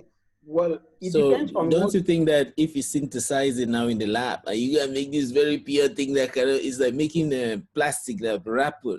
You put it in it cannot decay. It's just there. No, no. That's why before we move from laboratory to field studies, Mhm.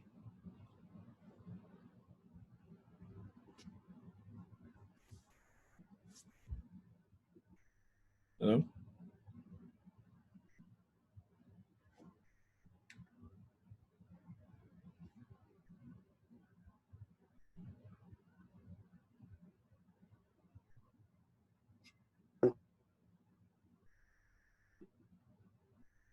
studies, you look at, Mm-hmm. okay, if you're adding 1%, 0.1%, 0.5%, 1%, 2%, up to maybe 10%, right? How does it affect the soil over time Okay. and in the short run? Mm-hmm. Yeah. Oh, now I Now, see. Now I see.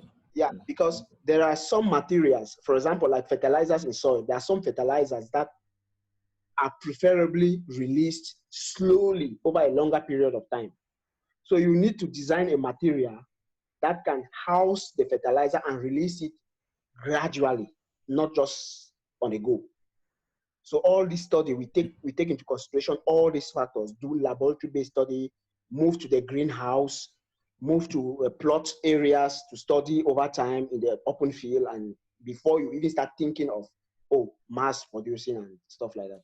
How much time does it take you to like go one cycle of this experiments, like moving to the laboratory, greenhouse, and stuff? Like, I have my reason why I'm asking you, and I'm sure it will surprise you. Well, for the chemistry, chemistry reactions are chemical reactions are actually very fast. So if we are Okay, studying, okay. because the conception always it begins, since I'm a chemist by background, Mm-hmm. Yeah, my conception always begins with the chemistry of it. Let me yeah, first of all okay. look at the chemistry. If the chemistry is favorable, then Mm-hmm. I'll proceed with whatever other reaction I want to do. Okay. So yeah. So once the chemistry is favorable, I think for the chemistry I can take maybe, depending on the scale or the extent to which I want to study, between 1-2 years, and sometimes even 6 months. If it's a small scale study, maybe 6 months. But if I want to be effective in what I'm doing, take me 1 year just for preparation. Then, because once you're fully prepared and well ready for your work, you can take even 4 months to do the entire work, just for Okay. the chemistry aspect. Yeah. Oh, But if you're living from the chemistry to mhm. the greenhouse experiments, which takes a longer time of incubation and other things considered, you may need 1 to 2 years to actually do the job, get results, and having in mind that there are some failures along the line that you need to modify and other things. Mm. Well, so the reason why I'm asking is because, like, how much math do you use, and what kind of math do you use for these things? I think the basic maths will do for your Okay. for the Like statistics, what tools in math, in particular statistics, probability?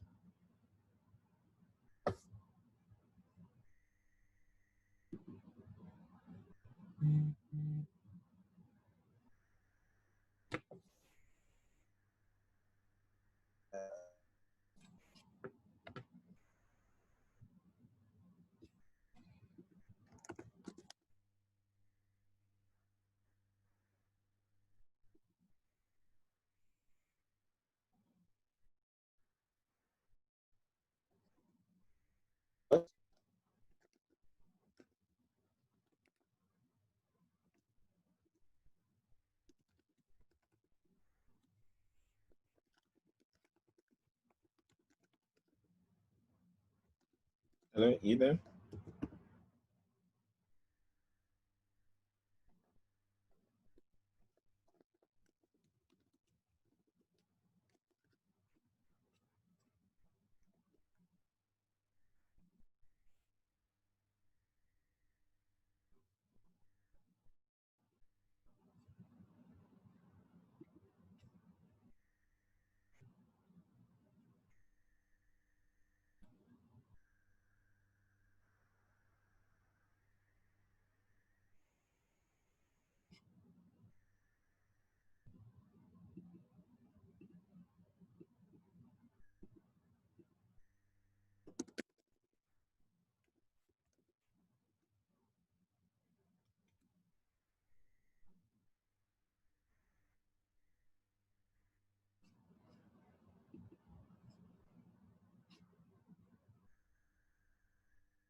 Yeah, we should be having.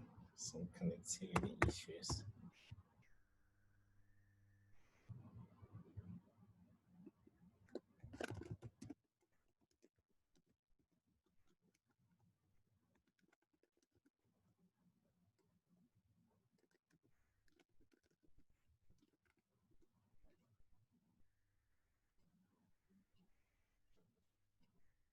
Okay.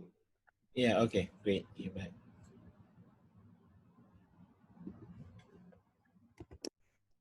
Yeah, Nkoh. Yeah, can you hear me?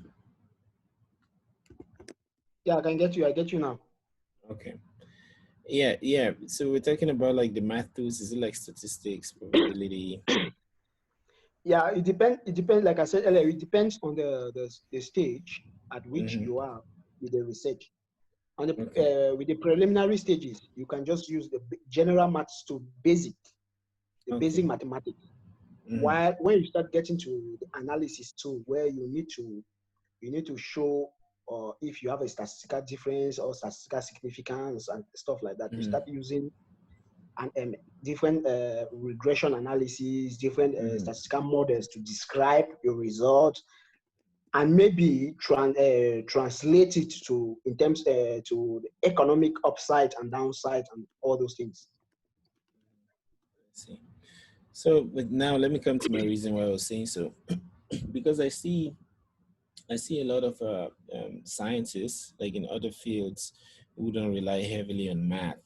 Because some of these experiments that you do in the lab, you can do it on paper, right? And it wouldn't take you 4 months, even if it takes you. Well, with the tools that we have, let me start from a higher level.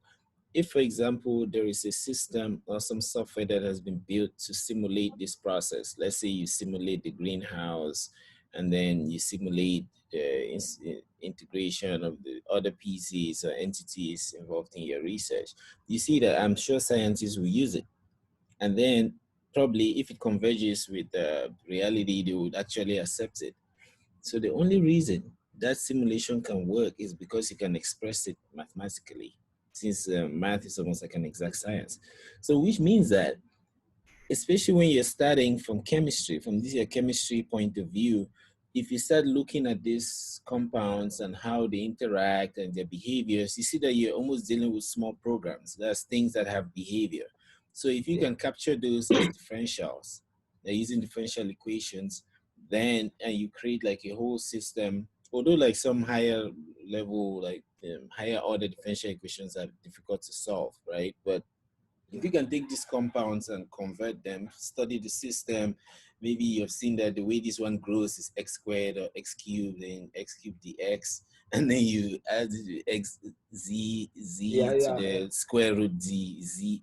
So if you can create such a system, you see that those are each differential will be like a function, like an organism. So since they are linked together, you change this one, it will affect the whole thing. You change this one, it will affect the whole. So yeah. you don't need to go to the lab.